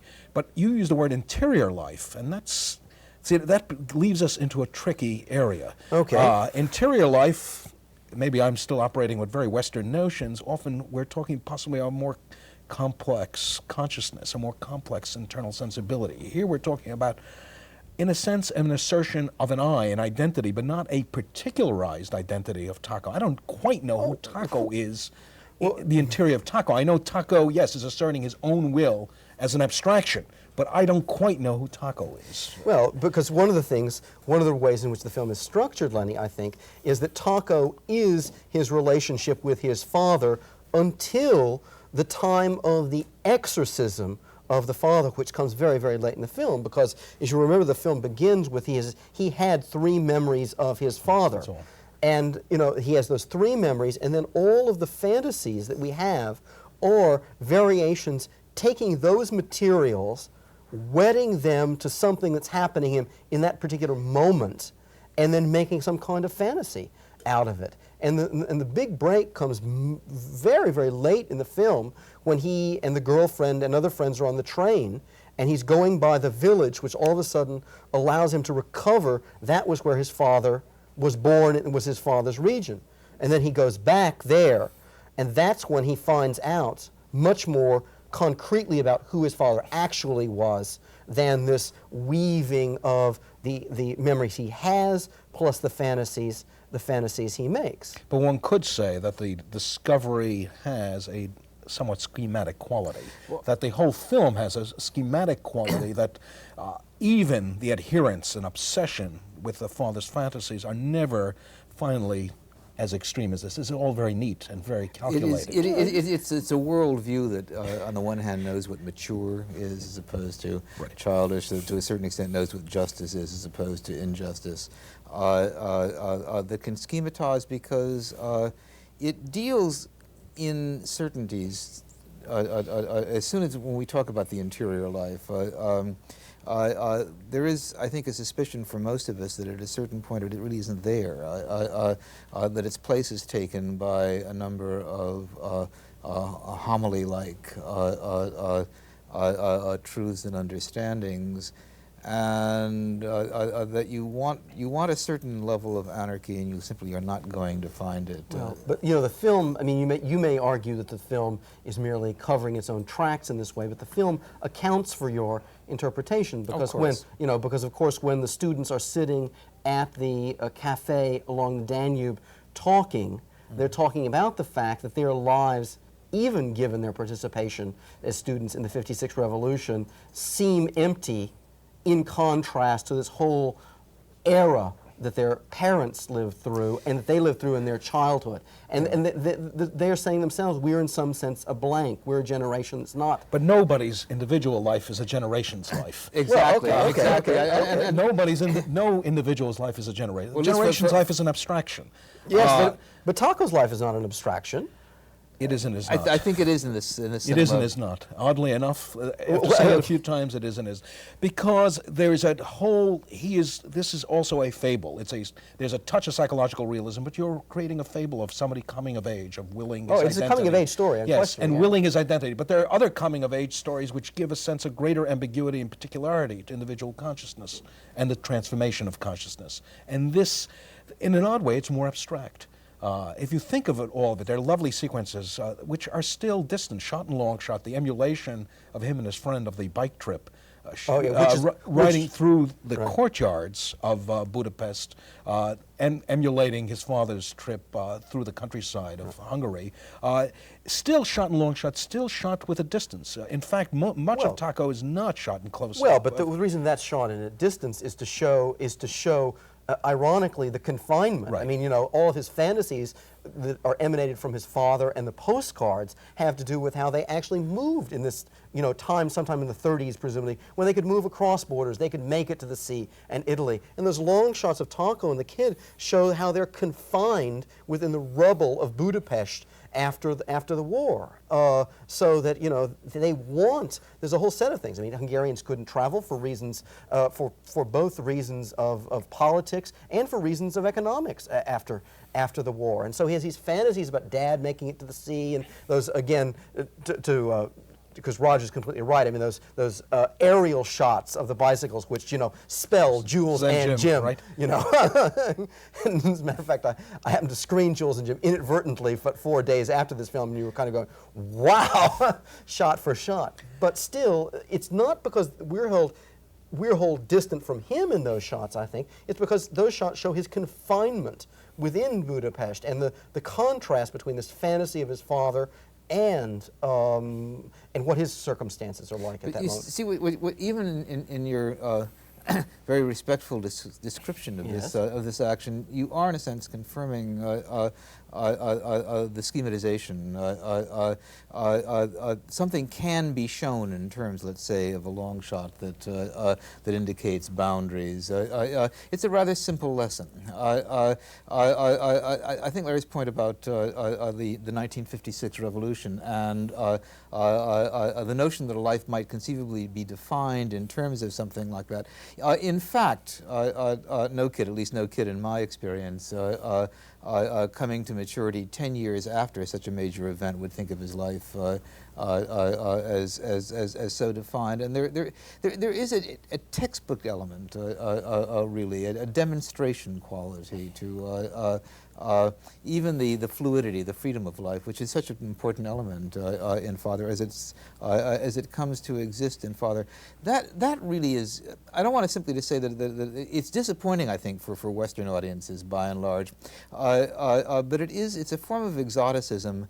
The kind of didactic insistence, even in this relatively modest, unassertive film, that I think is something that we have to deal with in looking at East European film in general. Okay. Though a film, I have to say, touched with genuine sweetness and lyricism and poetry, but if you want to contrast it with, I think, a much richer film, probably unfair, Andrzej Wajda's Without Anesthesia, a film I've taught a number of times, which does work with a personal and political in a way that constructs both with a fantastic amount of ambiguity and particularity. But Without Anesthesia doesn't begin with a child. No, it does not begin with a child. Okay, because that's because I guess the point I would want to make is that by the end of this film, I mean, Taco's only say 20 or 21, and we see two things towards the end of the film. I mean, first of all, we see his involuntary memory of this recovery of his father's history when on the train, and then second of all, when he has the girlfriend Ani at the end of the film, that last fantasy sequence, which begins with Ani giving his father's coat to him, then all of a sudden the father is not part of that fantasy any longer. Well, he can't find his father. The father's gone. Yes, the father is gone, but the set of anxieties that are expressed by that dream are an initial set of adult anxieties. And that's, I guess, what I'm saying is the trajectory of the film is from a child who's extremely naive to someone at the verge of this adulthood, and it doesn't follow him into this adulthood. I mean, the film ends at that point, so it will not have the texture and the complexity of the interior life of an Alain René's La Guerre Finie, where you have a Yves Montand who is defined in his mid-40s and a man of extreme interior complexity. I would say that a child's consciousness is probably more complex than that also. If you think of often great fiction working, think of Henry Roth's Call It Sleep, of a 7-year-old's consciousness, the richness of a boy's stream of consciousness, both in terms of reaction to external sensation, internal feelings, reactions to parents, neighborhood, streets, life. Here he is. There is I like the film. I do not want to display, any contempt for it, but I feel at moments there is a touch of airlessness here. There's something airless about it, something calibrated. It's not as rich as 25 Fireman Street or Which they'll be seeing later in the series. Yes. Okay. Or his more conventional commercial films later, Mephisto and Colonel Riddle, which are more conventional works and more accessible works, but in some way have much greater impact, much greater power. Though there's something delicate about this film that I was moved by. Watching it a second, third time, there was a delicacy and lyricism that deeply moved me. Okay. My point of comparison, I think, would be another film of about the same period, and since it's conveniently by Truffaut, it would be Stolen Kisses, another young man's coming of age, and a film that certainly is as full of conventional solutions, but is and also is a film that means to deal with a revolution, the '68 revolution, which Truffaut is clearly putting to one side in celebration of the traditional life of Paris. The complexities in Stolen Kisses, the depths, the very brilliant surfaces, the casualness. This is one of the great films, I think, of Truffaut and of the decade, and possibly one of the great statements about Western values, actually. We're talking about the same film. We're talking about Stolen Kisses, yes. Okay. You are taking a non-traditional view of I this film. appreciate that. I think it's, I'll simply say I think it's an immortal masterpiece, whereas I don't really think Father is, but it might be worth putting those two side by side and noticing the kinds of freedom that are available to Truffaut, which are not the freedoms of the film school. They have nothing to do with what you can do with a camera. They have a lot to do with how free you can be in the face of human personality. I think again that Father, which is to a certain extent an academic exercise and a really very admirable one at the beginning of an impressive career. There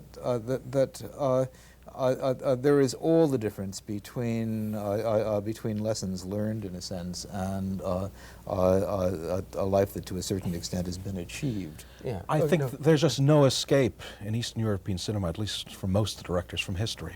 There's just no escape from history, and Father can't escape from history, just as Angie Vera can't escape from history, just as most of Vida cannot escape from history. Truffaut, there is history, but one can allow the freedom of human personality. Well, history human fantasy. exists for the enhancement of human personality to an extent in Truffaut. History becomes story, and everybody has a story. But this is different. Yes. There's a public world that imposes, that circumscribes, that creates extremity, that creates tragedy, be it the concentration camps. No, of course, France has its own history, which most French directors don't work with, but okay. But there is no escape. Annie has her parents being sent to Auschwitz and has to confront and deal again with her being a Jew. He has to deal with, the history of his father and probably the history of Hungary itself, its own national mythology and its own own iconography and its own construction of mythic figures. And it's rare that one sees an Eastern European film, at least the ones that come here, that avoids how personality is shaped, bounded, makes its choices in a historical context. It can, however, sometimes, I think, do a more expert job of combining those two. I'm thinking of a film like Carolee Mack's Love, which is about history, but is finally in a massive way about private lives. Or any time the Soviet cinema turns to Chekhov, let's say, and well, it's quite interesting because you suddenly find that the kinds of objections you have to excess simplicity.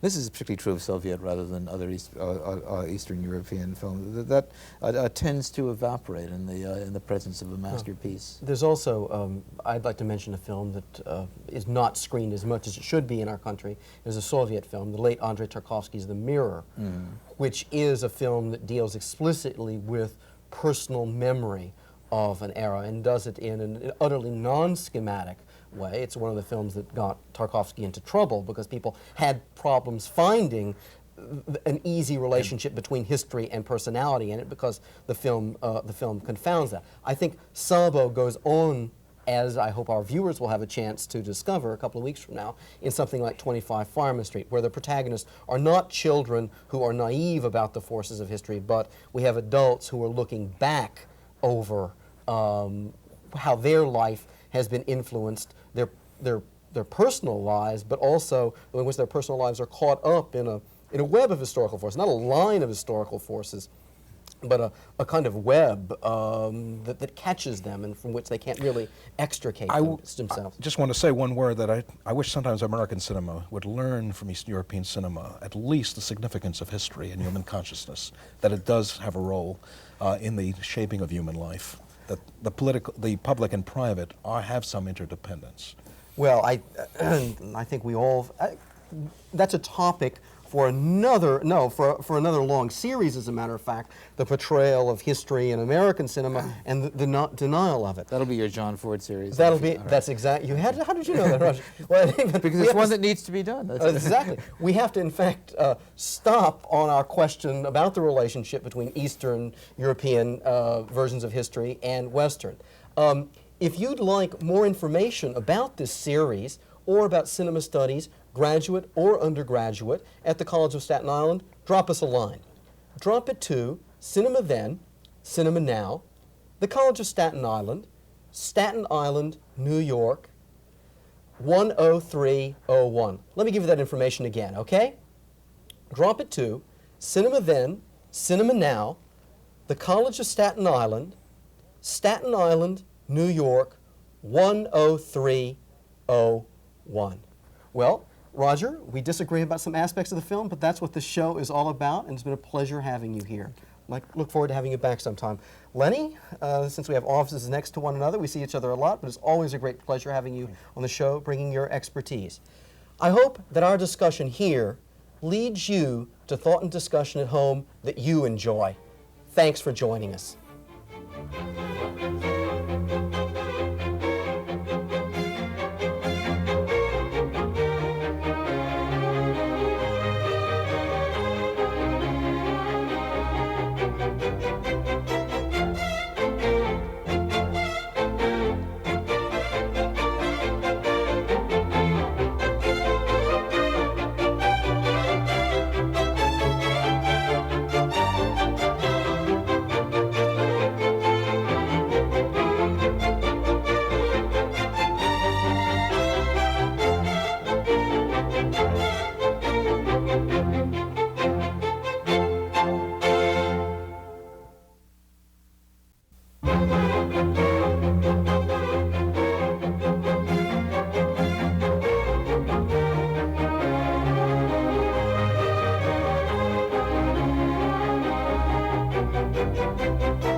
Hi, welcome to Cinema Then, Cinema Now, the film series with lively discussion. I'm your host, Jerry Carlson, and I teach cinema studies at the College of Staten Island. Today we continue our 5-film series on the new Hungarian cinema. We'll be seeing the 1972 production, Szindbád, directed by Zoltán Huszárik. This film is a rich, visually magnificent tapestry of a dying man's erotic memories. We'll be chatting about that aspect of the film and some other things afterwards with our two guests, Professor István Szabó of Columbia University and Professor Catherine Portugues of the University of Massachusetts at Amherst. Enjoy Szindbád.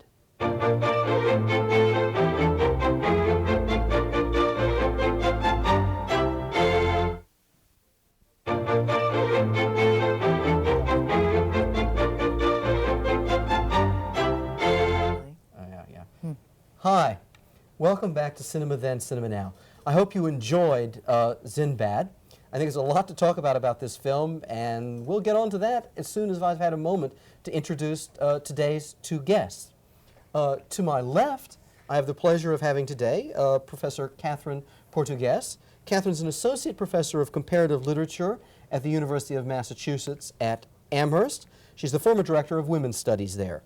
Her interests include European cinema and primarily the French cinema with a psychoanalytic slant. She's published on Margaret Duras and on a number of avant-garde filmmakers. To my right, I have the pleasure of having my fellow New Yorker, Professor István Szabó. István is professor of history at Columbia University. He's published widely and has published books on Weimar Germany and left-wing intellectuals, on the Hungarian Revolution of 1848.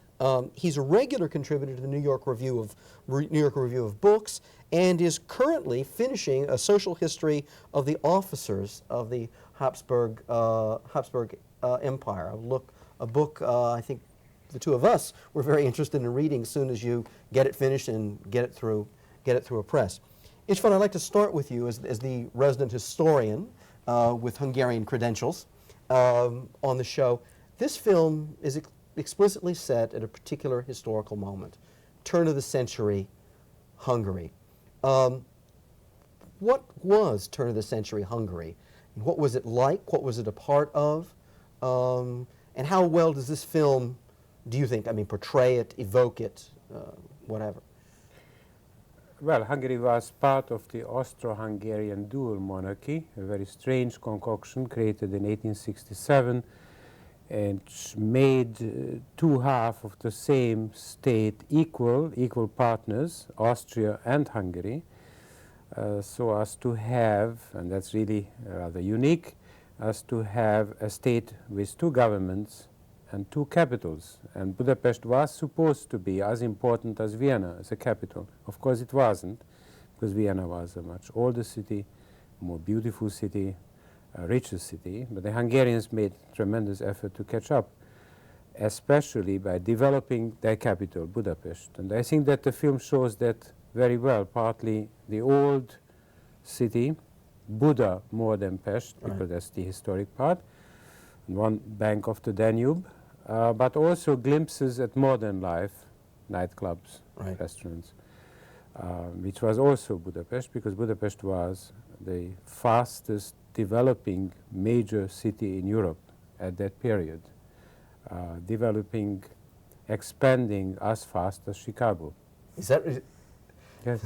Oh, yes, in fact, built by the same people. People here, Americans don't realize it, but Chicago and the major American cities of the Midwest were built mostly by Italian and East European masons and workers. Absolutely. And many of these people moved back and forth. And having built Budapest, they moved to Chicago and built Chicago, and then accumulated some money, went back to Eastern Europe, bought a little land, or stayed here forever. But very often you find the same people building the same type of streetcar line in Budapest, Vienna, and Detroit, let's say. Detroit and Chicago. That's why I was a long-time Chicago resident, and I have to say that I'd never thought of it from that angle. Though there, I don't exactly visualize Szindbád when I think of Chicago, but still there are those lingering visual aspects of buildings and of actually the layout of certain kinds of things. Well, I guess Szindbád was rather lost in this modern world of Budapest, as he was lost. He would have been lost in Chicago. He came from the countryside. He's a gentry from the countryside, still preserving old values. And I think, well, returning to your original question, I think this is what Hungary was at that time, well, like most other countries, a mixture of the old, the traditional, desperately preserving tradition, and yet at the same time attempting to modernize. And Hungary had a lot of catching up to do. This perhaps should be emphasized. Was a junior partner in this dual monarchy, and yet it was a much more aggressive one. It was younger in political independence. It was expansionist. It was highly nationalistic, unlike Austria, which was a mosaic of many provinces and kingdoms. So that by 1900, precisely, the Hungarians were, to a certain degree, one might even say, dominating the foreign policy of the monarchy. And that is obviously so created we're caught in an extraordinary traditional transitional is what a moment.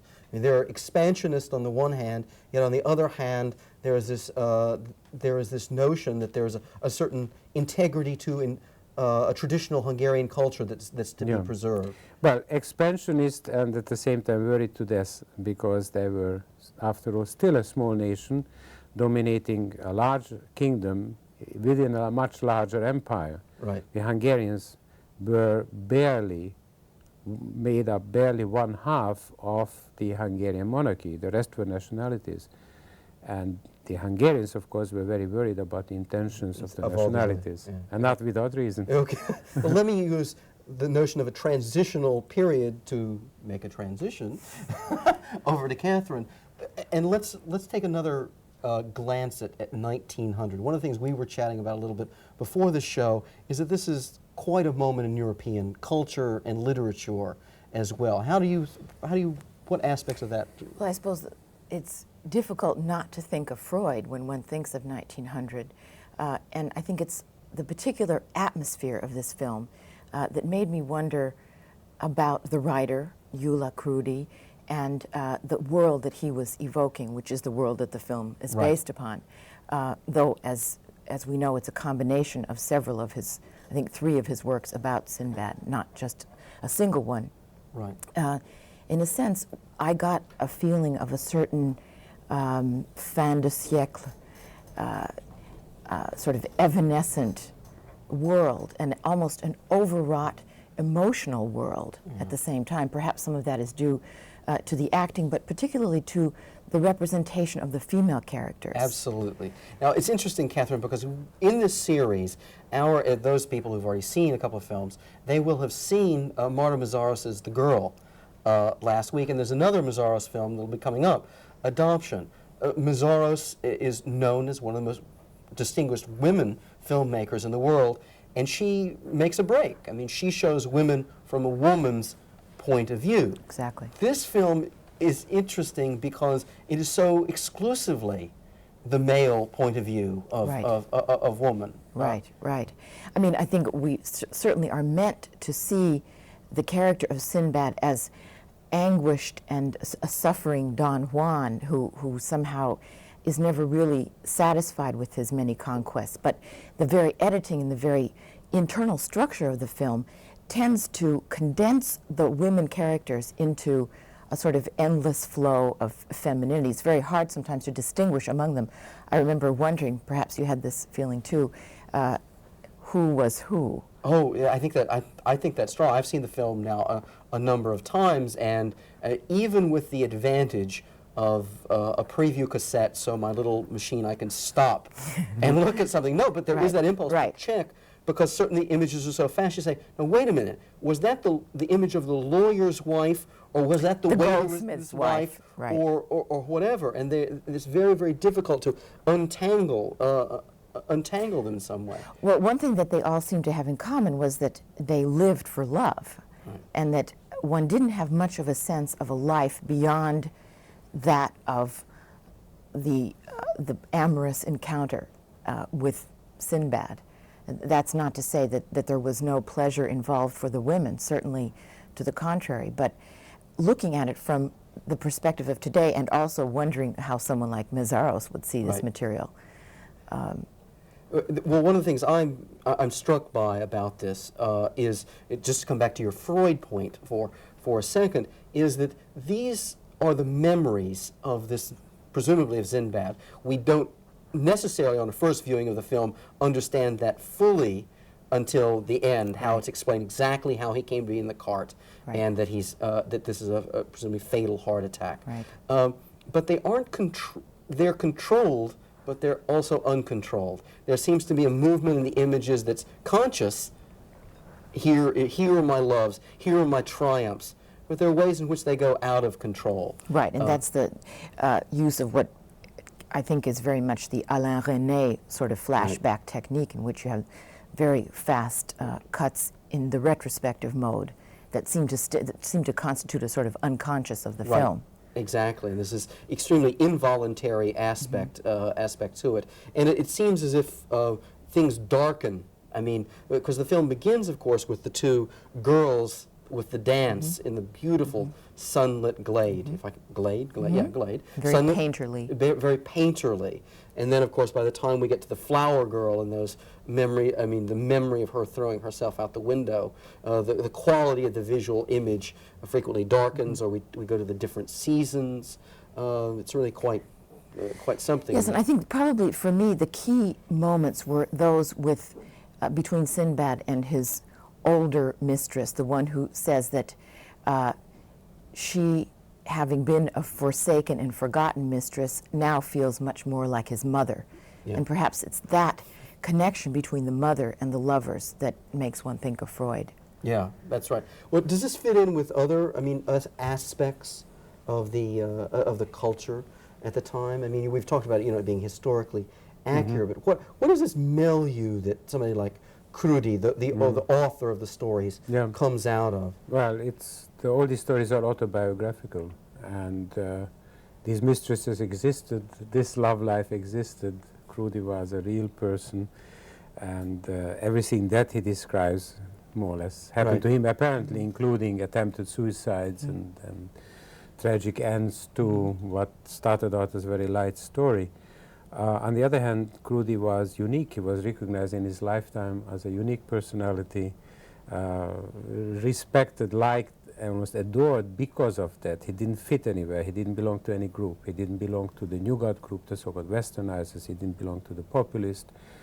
He was not Jewish. Most of the Hungarian writers at that time in this world, just as Budapest culture to a large degree was Jewish, he wasn't. And yet he had many Jewish friends. He was very close to them. One of his wives, I think, was Jewish.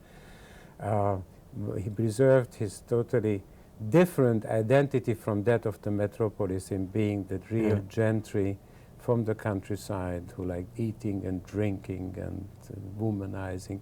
And yet at the same time he fit into that cafe house bohemian milieu, so that it is really extraordinary. Well, he wasn't alone. The famous Hungarian poet Endre Ady comes from almost the same world, one county further east. And Ady was also of the petty nobility. Ady was also from the petty nobility, and he came to Budapest and he lived the cafe house world, and he had Jewish mistresses, and he was very much part of it. But he was, interestingly, Ady was more part of it. Ady belonged to a certain group. Krudi never joined the group. And Ady was also highly politicized. Krudi never. Now, no, go on, Catherine. I just wanted to ask a question of István. Do you remember the line in which Szindbád says something to the effect that when you're Hungarian, there isn't that much to be happy about? Does that... that sounds like Ady. No, I don't remember that line from it. I just wondered whether that was a code for something. That's very interesting, very typical for the period again, because here we're talking about a country that feels its oaths, that it's expanding, that has imperialist ambitions. At that time, propagandists talk about Hungary as an empire. They call it the Hungarian Empire, which is part of an empire. Right. And it wants to expand into the Balkans. And at the same time, more observing people, like Endre Ady, or perhaps even Krudi, saw that there was something very wrong here, that this could not last, that Hungary is trying to swallow too much, trying to control its nationalities, that the culture itself is to a large degree official culture, of course, like all official cultures, at all times, but then especially was very phony. And therefore, Ady especially always emphasized the fundamental tragedy of Hungarian life. Most of his poems about this. Which is also to a certain degree the tragedy of their social class, the gentry which was losing its land very rapidly to farmers, to banks, to bourgeois. There's a very strongly Chekhovian, I mean, I mean, there is, while the structure of this film is not like the structure of a Chekhov play, well, explicitly it's not like that, but still that sense of stasis, the sense of repetition, the sense of a class that's clinging to a set of values that it cannot possibly hold on to forever, that there's an encroachment of new classes, of a new set of values in the society that may lead to something as cataclysmic as a World War I or a revolution. Yeah, but in the film itself, and Catherine will be able to say much more about this, I myself did not see these values, because in fact they were almost a caricature of the values. After a Hungarian nobleman was supposed to be brave, honorable, respectable, and morally, to a certain degree, pure. Yeah. Whereas here we have a person whose greatest joy is to sleep around and to eat. Right. And this is almost like the caricature. And of course leave every person behind and drop these human beings as if they were But I suppose that not human beings, as if they were True. toys.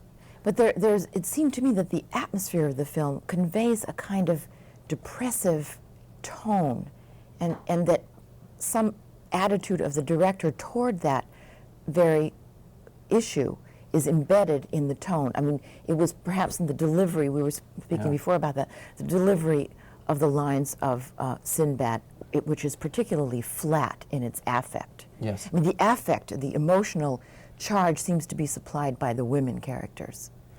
Yes, I mean, and there's this fact that they always seem to promise difference, yet they don't ultimately end up being that different. And we talked Right. about that earlier. Right, with the sort of repetition compulsion. Right, that this you- repetition compulsion. But let's talk about repetition compulsion. No, just because there is in Freud's formulation, famous formulation of repetition compulsion, it was the way in which he managed to link the ideas of eros and desire and his development of the death instinct.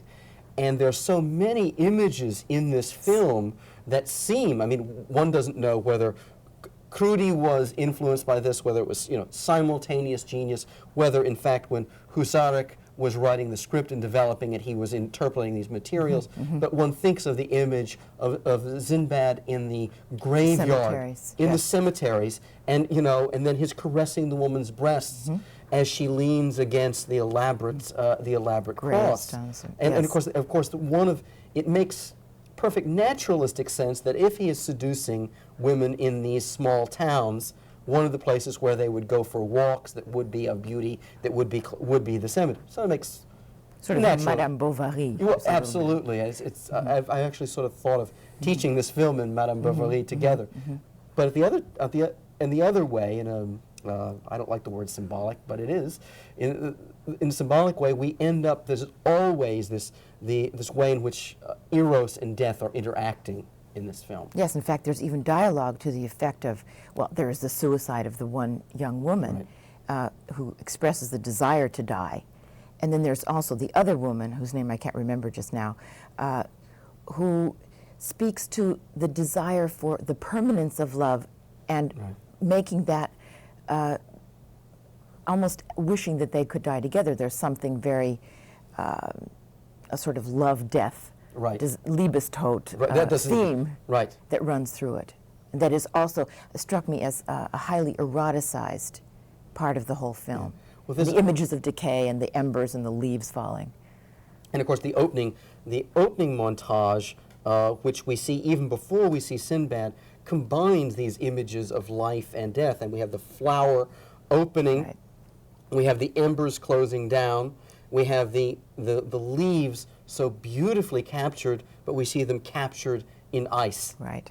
And then of course there are the women's hats, which have an endless seasonal variety of flowers on them, including one that looked like a wedding cake.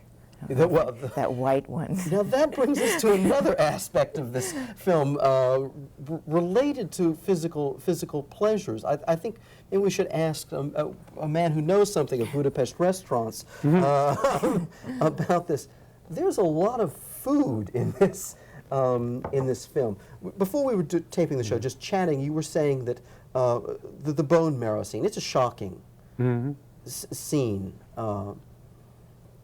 Well, food and eating is, and especially was, very important in Central Europe. It's certainly part of life, the celebration of eating. Crudi is certainly not the only one. Lots of 19th century writers have long, endless, many pages description of the feeding ceremony. Right. But Crudi was famous for that, for his description of food. And that is part of the gentry world from where he came. these visits to the restaurants, the being served. What was missing from the film, by the way, Crudi doesn't use that theme very often either, is the gypsy music that is supposed to accompany all this. Now, the bone marrow is then the crowning event of any good Hungarian eating or Central European eating. There is a wonderful Austrian writer, Josef Roth, in his book Radetzky Marsh, which also has this and has also bone marrow eating and boiled beef eating. And there's a high-ranking functionary who eats this food.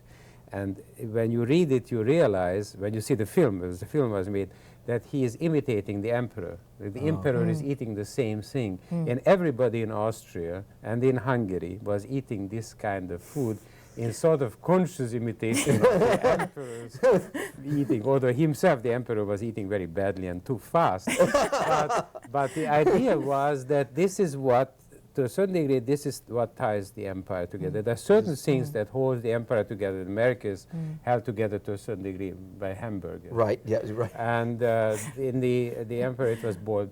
In the empire, it was boiled beef, but also buildings. And these scenes that you see here, and away for a moment, away from food, you saw scenes not only from Budapest or Buda. There are certain streets which I recognize, but also from Podolin, where he went to school, Crudi went to school, which are now in Slovakia and part of Czechoslovakia. And yet, you would have had exactly the same food there as in Budapest, and the same in Lemberg, and the same in Vienna. And the same atmosphere, and the same waiter who would have been very, very solicitous. Have you found out that you like good food and good wine? And would have used the same words. Now, some of it is left, but most of it is disappearing. So actually, we are celebrating here a word that is lost. Well, Just following up on what you were asking, I thought it meant something that the filmmaker chose to film that almost pornographic food sequence in such extreme close-up. And I wondered what you thought he was suggesting by that. Is this part of a nostalgic view? Is it a view that contains an implicit criticism of that decadent, of what seems to be a decadent moment? Are there other statements that are embedded in this way of filming? Who are you? Either of you. Well, I would say that this was not Crudi. That the marrow, with its pornographic or scatological or whatever aspect, was not Crudi. Crudi did not toy with this. He described food in all its glory and pleasure, and not as something else, as that reminds you of something else. So that what the director's intentions were. I'll try. But I think that one of the things that happens is this film is full of so many metamorphoses. I mean, something that seems to be one thing changes into another in a scene. And the bone marrow scene, if I'm correct, is earlier. I'm thinking the bone marrow scene is the later. Excuse me. It is the later scene, and it is the scene with the waiter.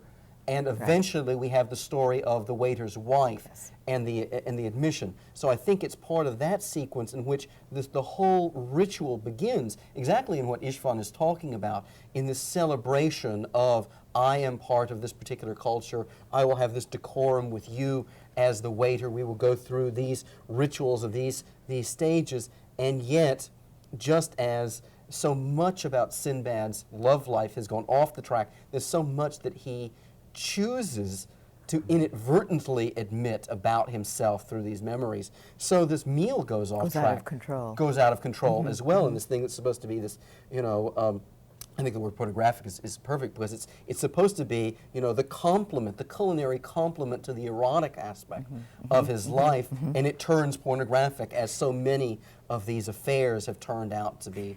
But it's actually, what struck me was that it's actually in the way he chooses to film and to edit, in which there are certain parallels there, because often the women's bodies are shot in a sort of fragmented parts. You get a lot of part images, which suggests something about his inner world, about the inner life of Szindbád and his the lack of integration in his relationships with women, which Yeah. then could suggest something still larger. Oh yeah, no. Well, I think we can begin at that level of his consciousness, and then we can.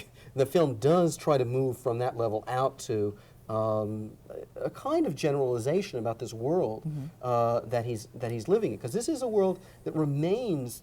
His interior life remains extremely fragmented. I mean, even when he tries to pull things together, there's the intrusion of these images, and they're I guess what we call flash cuts. Right. They're really extraordinary. As if they were unprompted. They're Yeah. unprompted, and frequently we don't know where they came from, and it takes a great while for us to find why they were embedded at that particular moment. And there's this way in which he cannot control his mind, but the culture is uncontrollable in that way as well. I think that's implicit in the film. I think it's not something the film dwells upon a great deal. I want to go to István to ask him, this question of interior life brings up something. You know, if we're talking about Krudi and his world, that's fine. But this is a film that was made in Hungary in the early 70s, and it's a film that's made about the interior life of a character who is of a passing and presumably decadent class. Why? I mean, why do you think this kind of film emanates from Hungarian culture, from its national film industry at that particular moment, in the early 70s? I mean, it's you know, in one very easy formulation, it would strike to be exactly the sort of thing they wouldn't be making. You know, a celebration of a time past with a decadent character, etc. How do you read that? By the early 1970s, we cannot talk about what they would be making. We can only say what individual directors, actors, writers would be making, and what the censorship would tolerate and not tolerate.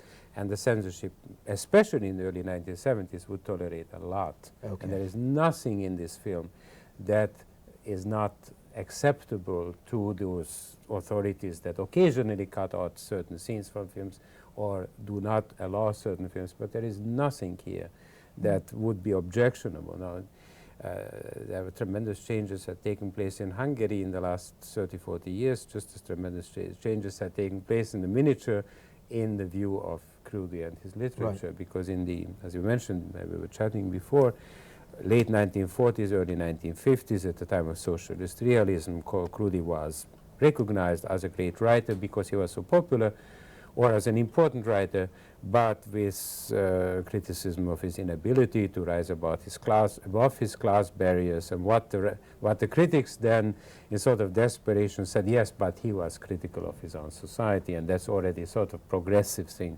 Nobody would write in such a style about anybody else in Hungary today. And there is, I mean, it would be a joke today to say such progressive things.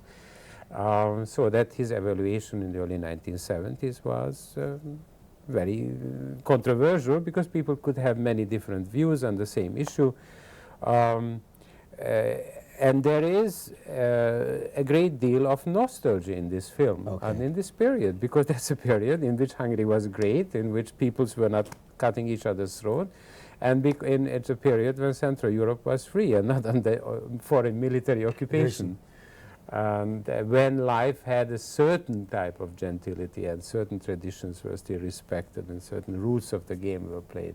So I don't, it doesn't overdo it, because obviously this was also a world that was about to collapse in the Great War. So I think in this respect the film achieves a very nice balance between nostalgia and the realistic presentation of.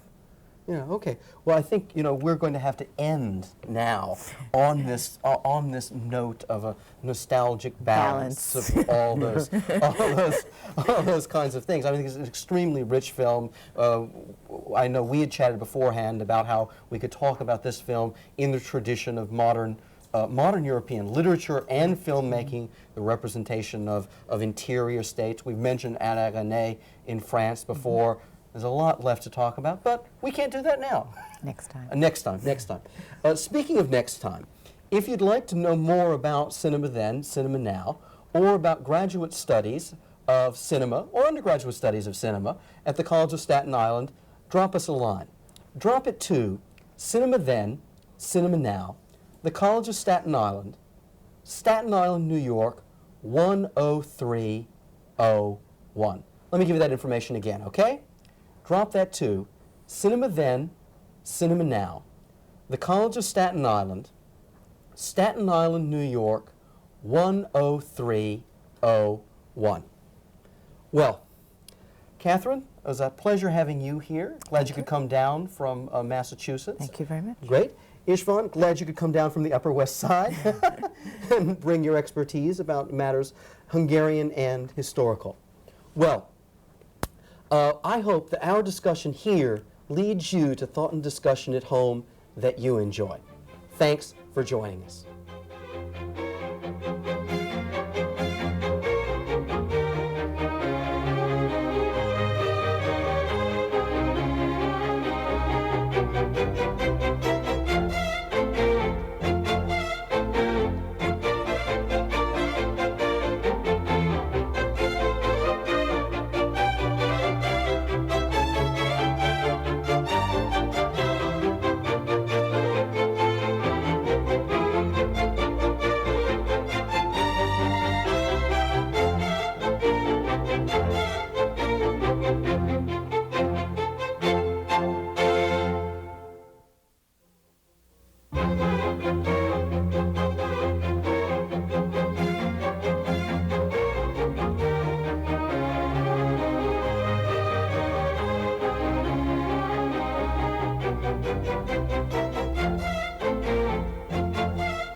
Hi, welcome to Cinema Then, Cinema Now, the film series with lively discussion.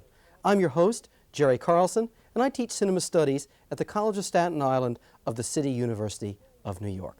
Today we continue our 5-part series on contemporary Italian cinema. We'll be seeing the first film of 2 in this series, directed by Marco Bellocchio.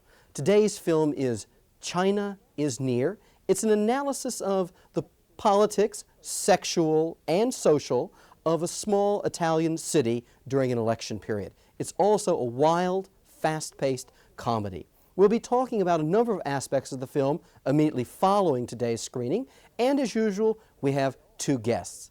They are Professor Leonard Court of the College of Staten Island of the City University of New York and Professor Peter Brunette of George Mason University.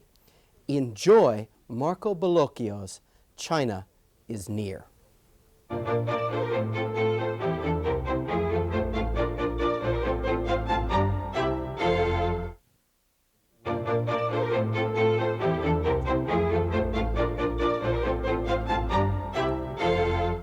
I can do a second. Hi, welcome back to Cinema Then, Cinema Now. I hope you enjoyed Marco Bellocchio's extremely fast-paced China is Near. We're going to slow down here just a bit for the next 30 minutes and discuss, I think, a number of interesting aspects of the film. I have today, as always, 2 guests with me, and I'd like to take this moment to introduce them to you.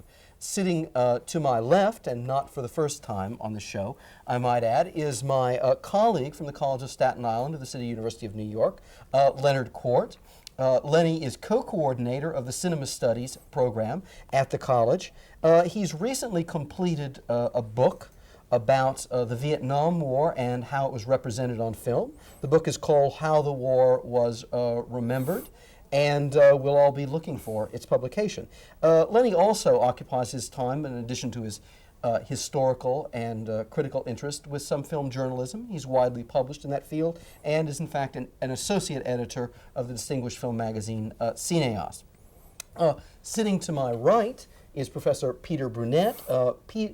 Peter teaches literature and film at George Mason University in the Washington, D.C. area. This will be Peter's first appearance on Cinema Then Cinema Now, but not his last, because he'll be appearing next week when we show another Bellocchio film, In the Name of the Father. Peter has also recently completed a book that is in print now. It's a major critical study of Roberto Rossellini, published by the Oxford University Press, and the New York Times was wise enough to give it a favorable review. Peter also has interest in film journalism and is published in the New York Times Book Review, Washington Post, The New Republic, Sight and Sound, and a set of other matters. Since we've got you here after that introduction, Peter, I thought we might start with a sort of who's Marco Bellocchio. Bellocchio is a marked contrast in certain ways in reputation to Bernardo Bertolucci, because our audience had an opportunity, I hope they took it, to see in the preceding 2 weeks 2 films by Bertolucci, who is extremely well known in this country, particularly for Last Tango in Paris, slightly lesser degree for 1900, but who's one of those big names in America in Italian cinema. Bellocchio is not a big name here, a profusely gifted man, I think. My question is pretty simple, Peter. Who is this guy, anyway? Sure, excellent question. I think it all comes down to one thing, Jerry, and that's Marco Bellocchio has never made a film with Marlon Brando. Okay. The way people get to be known, filmmakers get to be known in this country, is by making international productions with internationally known stars. Occasionally you'll have a film like Tampopo or the Italian noodle western. The Italian noodle western, exactly. But these kind of no-name films that appear absolutely from nowhere. But what people probably don't know, and those of us who attend a lot of festivals know, is that the chance of a film like Tampopo or the Makioka Sisters or something like that actually capturing a wide audience that these films sometimes do is probably about 1 in 10,000. Right. There are just hundreds and hundreds and hundreds of wonderful films every year that are made, but because they're made in Norway or Hungary or Zaire, they simply never show up.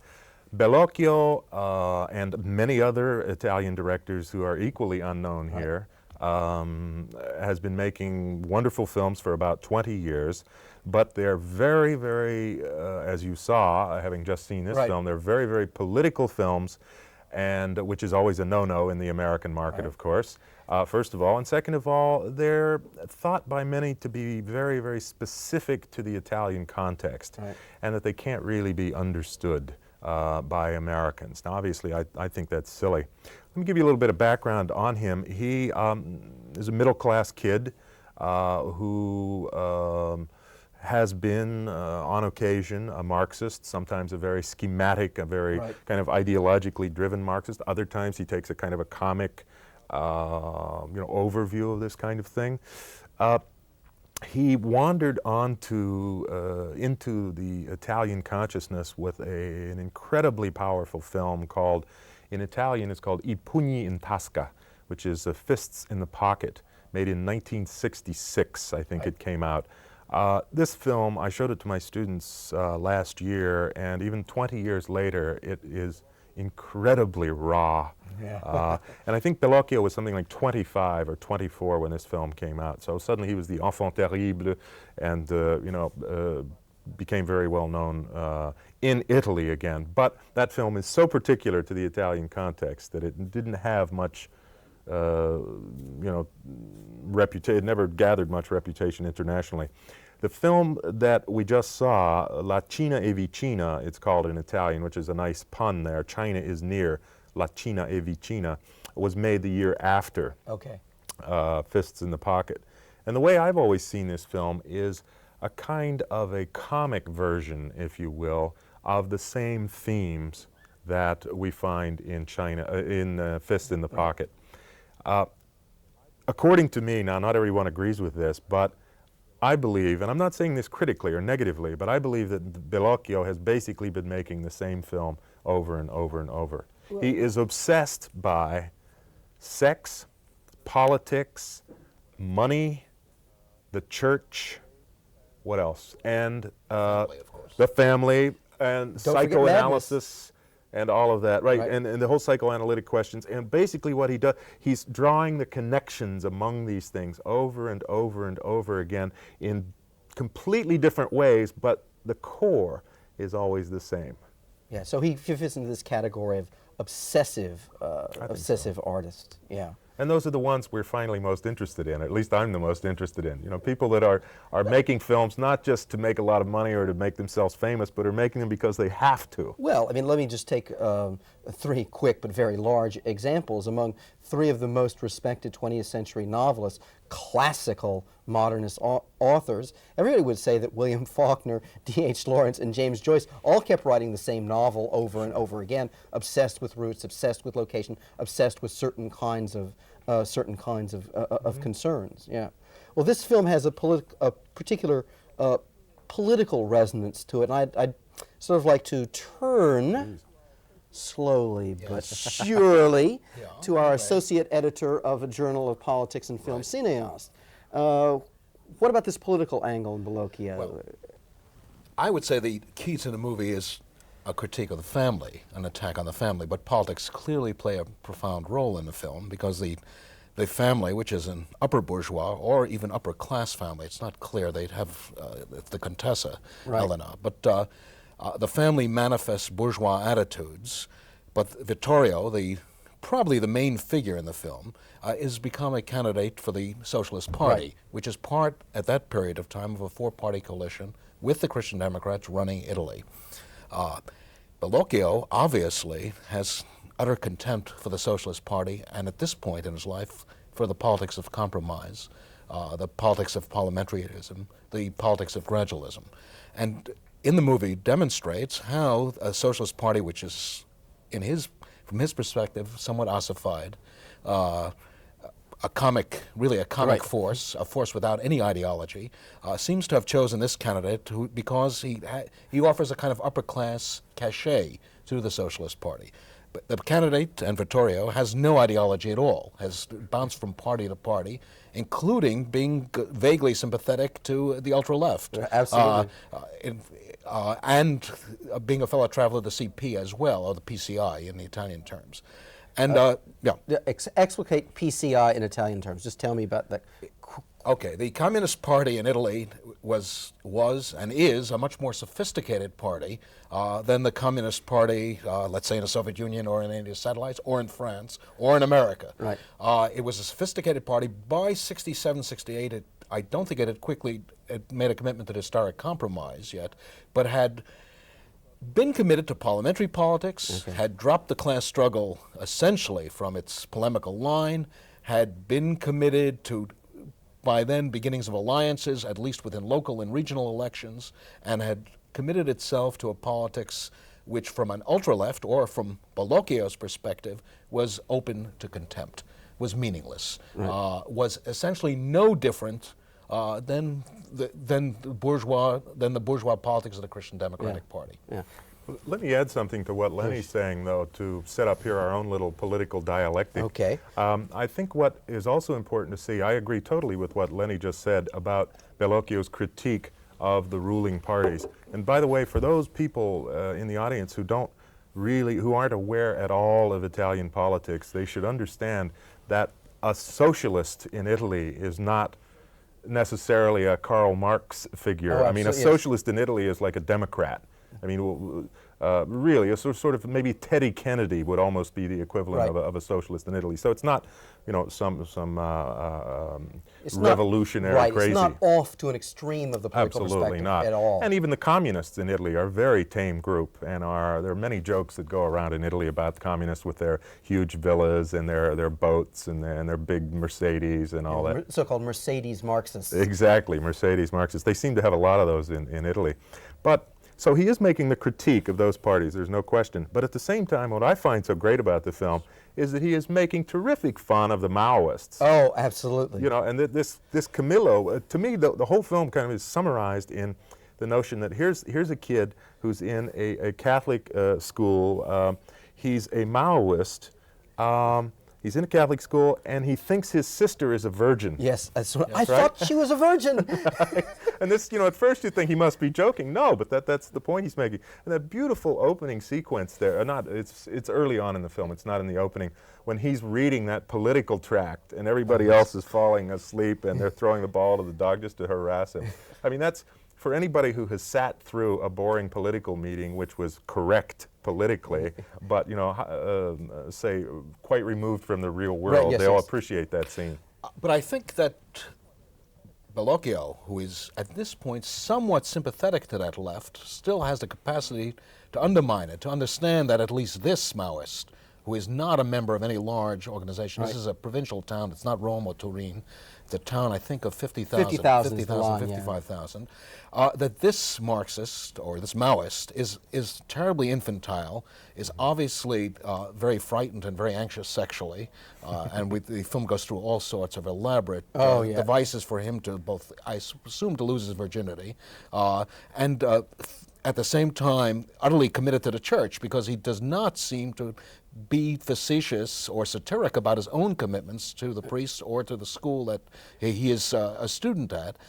This Maoist politics are seen as infantile and almost privatistic. They're seen more as a family rebellion than as a rebellion against the state or against the structure of society. So the tactics that they use are absurd tactics, but also tactics that do come out of the 60s. They have a 60s quality. Lenny, there's the moment in which he is introduced visually.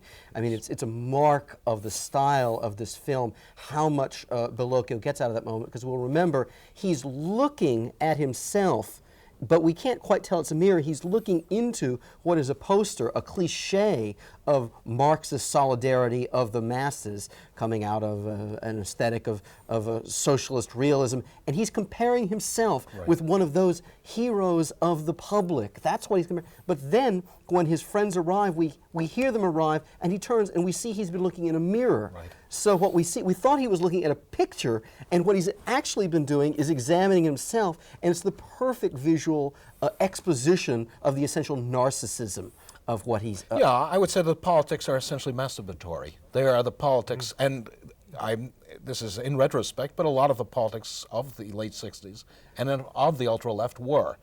And I think it's a marked quality of the Bellocchio film, because Bellocchio belonged to an ultra-left group in 68, 69 for a couple of years, that he was able, at least in 67, he may not have been a member, to send this up. Right. So at the same time, clearly his critique of the conventional parties and the system comes out of an ultra-left position. But he also seems to understand that the ultra-left doesn't have an answer either. Yeah.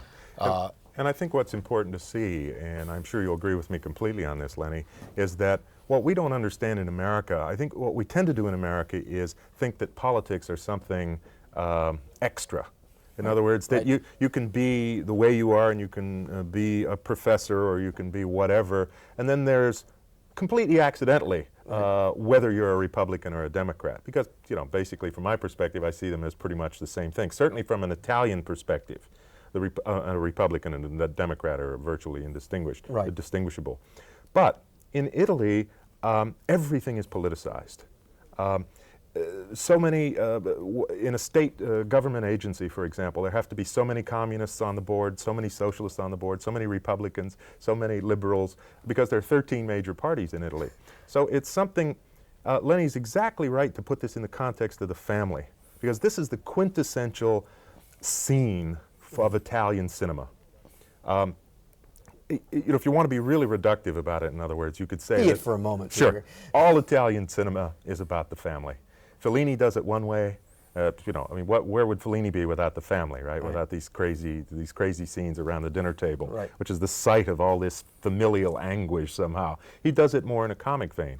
Bellocchio, I think, is trying to make the connection between the sort of patriarchal structure of the family and the political patriarchal structure and the religious structure. And for him, all of this has a psychological or a psychoanalytic reality, because it's all tied up with sexual drive. In other words, are these people, are they just trying to satisfy their sexual urges, or are they really being political, or everything's all mixed together? And one of the marvels, I think, of this film, and I think of the film we'll be seeing next week, In the Name of the Father, is that he continues to explore those relations without renewing them. Just when you think you might have come to the conclusion that they're ruled by libido and nothing else, then there's something that seems like a genuine political commitment momentarily. But so then that is compromised by a connection with the church. Then that is compromised. So everything, nothing is stable because each of these factors influences or compromises the other, which will never allow from a stable something, a stable position, and will never allow you to be positioned, as you said, of America, where politics is just something extra. It's added on in some way. There's another dimension we should mention, that the working class characters, or it's hard to really define them as working class. I suppose they're seen as working class by the family, the bookkeeper and the secretary. Lower middle class. Lower, petty bourgeois in our terms. Marginal white collar.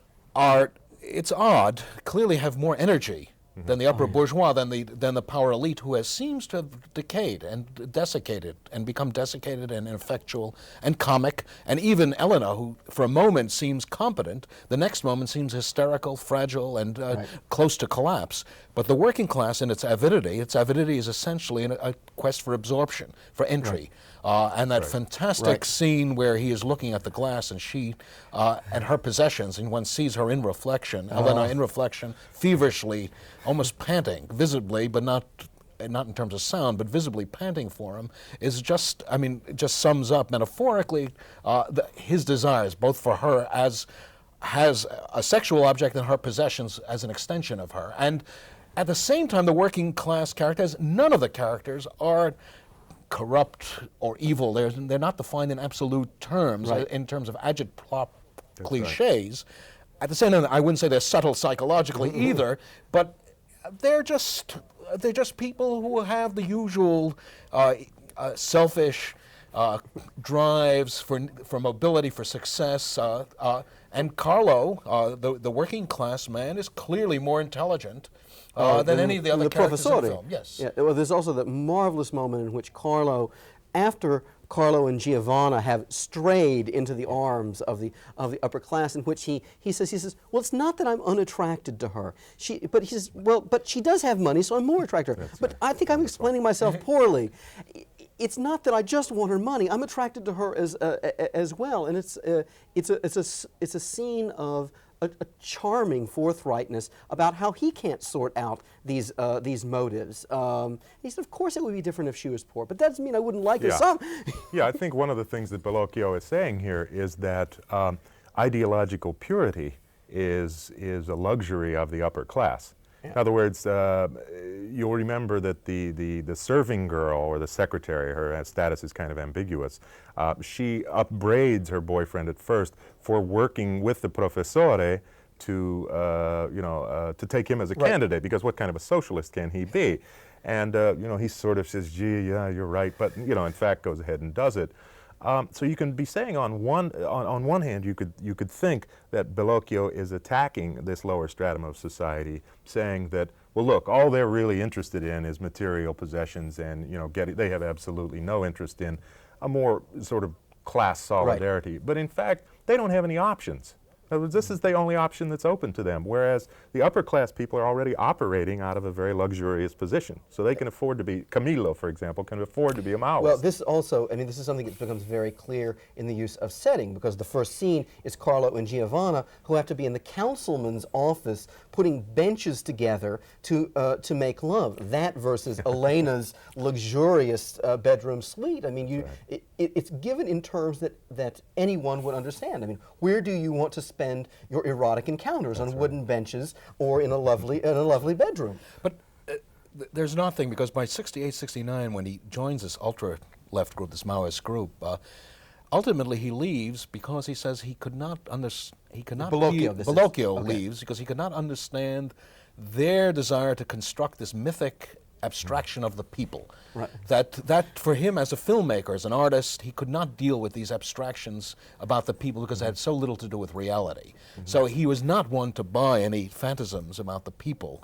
He was there, he's an artist who understands the particularity of reality, the texture of human lives, and how still, whatever one ideological constructs you can devise, they often falter when meshed or when they collide with the real world. And he got into a political polemic with the actor Lou Castel, who is the principal actor in Fist in the Pocket, and appears later, we'll see next week, in The Name of the Father.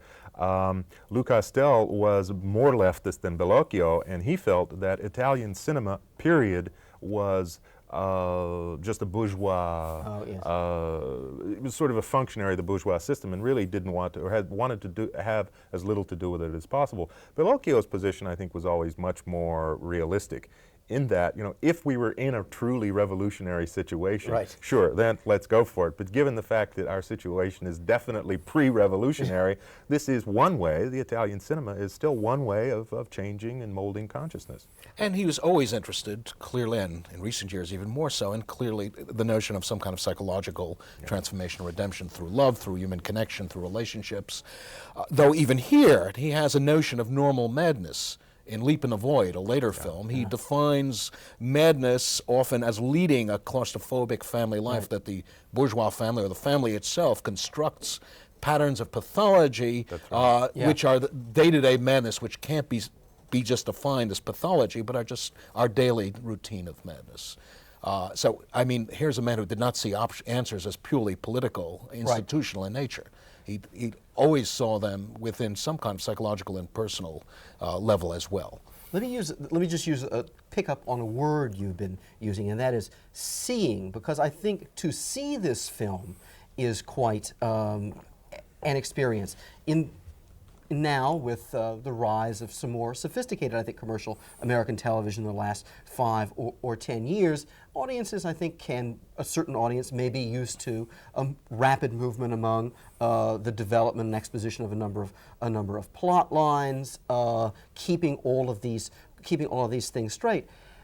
This film is 20 years old, and I still think it remains an extremely fast-paced film and an extremely fragmentary way. And I bring this up now because it's very much connected with this notion of what character is, because he defines character in terms of actions, particular actions first, and then moves outward towards class generalizations. But that's very different from political filmmaking that defines people. This person is working class, therefore this person has a set of things, then works toward the individual from there. But the interesting thing here is that the film is built around character and is not particularly interested in mise-en-scène at all, that it does not work with the texture. He said somewhere in an interview he was not interested in setting and world. As different, let's say, as breaking from neoreal, from Bicycle Thief or Pezan or Russell Lee, that he was not interested in the texture of a social world. His emphasis was on family dynamics and family relationships done through this parallel cutting and very abrupt cutting. Absolutely. And where you see this especially is he's tremendously influenced by Godard. Yes. In an interview, he said he appreciated what Godard was doing, but he really was not influenced by him very much at all. And I think this is just completely crazy. It's the son denying the father, in a sense. So he was very influenced by the new wave, and especially a film like Breathless came out in 1959 with this incredible cutting. You see this really very clearly in Fist in the Pocket, this kind of very jarring jump cuts that are very disturbing and keep you on the edge. Less so here, because this is a cooler, more carefully choreographed film than Fist in the Pocket. Yeah, and well, it's a kind of a movement that I think he does, Lenny, and what's taking place here is that, for example, in the film we'll see next week, In the Name of the Father, this was made in '72, so it was made 5 years later. And in between, he had some experience directing plays in Milan. And so the space, the theatrical space, becomes much more important in the Name of the Father than it is here. I agree with you totally. There's a sense of flatness. There's a sense of the reality is made cinematically rather than sort of spatially and then just photographed. And you see that over and over. But one thing I don't want us to forget about this film is how funny it is. Yes. This is a hilarious film. And unfortunately, so much of it is lost in the subtitles, as always, because there's so many jokes about the Italian scene, and that, you know, this whole scene with the bomb, for example, in the Socialist Party headquarters is just, you know, a stitch from beginning to end. Complete with the fact that they know it will be the brother, but the brother for wrong reasons on the end of the telephone, and at the same time the brother is trying to bomb people. He's being eaten out by the priest for, you're making a long distance telephone call. Right. And so there's this intersection of these this collision of levels of seriousness, which is consistent throughout the entire film, because that's the way in which the editing style in the film matches the comic style, because the comedy in this film is generated by these wild contrasts between what a character's self-exposition of intention is, and then how they act, and the editing is constantly cutting back and forth among these characters to show the levels of comic hypocrisy involved in this. And this is why I know that this is absolute critical heresy in America, but this is why I finally prefer a director like Bellocchio to a sacred cow director like Fellini, because they're both using the same character, the buffoon. Yes, yes. But Fellini plays him for a buffoon, and he begins as a buffoon and he ends as a buffoon. I think Bellocchio, the character of the professor, is a totally ridiculous person, but serious points are made through his ridiculousness. Yes. And there's even a touch, though the film doesn't play for poignance, there is even a touch of poignance connected with him. That last speech, though it is absurd with the dogs chasing the cat, and there is a kind of poignance in his attempt to define some place for himself in a political world, some place in life that he doesn't quite have. I wanted to just throw in something about Sammy and Rosie, a film that I'm interested in, because also... This is a very recent film. Stephen Frears and Hanif Kureishi have done a film parodying English politics and English concerns, contemporary English concerns, not quite in the vein of Bellocchio, much more hysterical, much more intense, but also built around fragmented cutting, a great deal of cross-cutting and parallel cutting to subplots, and also shot from the left, sending up the left, probably sending up the left with more uproariously and with greater severity than Bellocchio does, and sending it up possibly at this moment in a way that one wouldn't expect from English cinema, given the history of English cinema. Okay, no, but it does suggest, whatever differences there may be, that there is this tradition if we choose to look for it, because it's not something that's necessarily easy to find. And Bellocchio films are not easy to find in the United States. I'm not sure that Sammy and Rosie, let's hope it gets, or it has had, by the time people see this, a large release. Nonetheless, people do get these films made. They're of significant interest politically and aesthetically, and if you look around for it, you can find it. Now, I want to turn to Peter and say, are there other Italian filmmakers whom you think are comparable to Bellocchio, or is he kind of this lone ranger of a kind? Well, that's hard to say. You know, lots of different Italian directors have parts of Bellocchio in them. Yeah. The Tavianis, for example, have their political interests, because both of them have been members of the Communist Party and have a political take on things as well. Other directors indulge themselves in the same kind of wild frenzy that Bellocchio seems to like, that sense of the grotesque that you see in this film and the film we'll see next week. Alonzo Fon, the Taviani's Alonzo Fon comes closer to Bellocchio, though there's a much more operatic quality to the Tavianis, but it's shot from the left, sending up the left, with a sense of profound pain about the incapacity to achieve the utopian moment, a utopian moment that they believe is a political impossibility and it's based on a self-destructive politics. Okay. I'm glad you brought up the Taviani brothers, because we're going to have to close on them, but I'd like for everybody to know that The final film in this series will be a lesser-known film by the Taviani brothers called The Meadow. And I think Bertolucci, Bellocchio, and Taviani, the Taviani brothers that is, while they all have very distinct cinematic concerns, narrative concerns, their own set of stylistics, the one thread we see is that they will not let go of a politics of their country. They must confront it in their cinema. If you'd like to perhaps not confront this series, but know more about it, Cinema Then, Cinema Now, or you'd like to know more about cinema studies, graduate or undergraduate, at the College of Staten Island, drop us a note.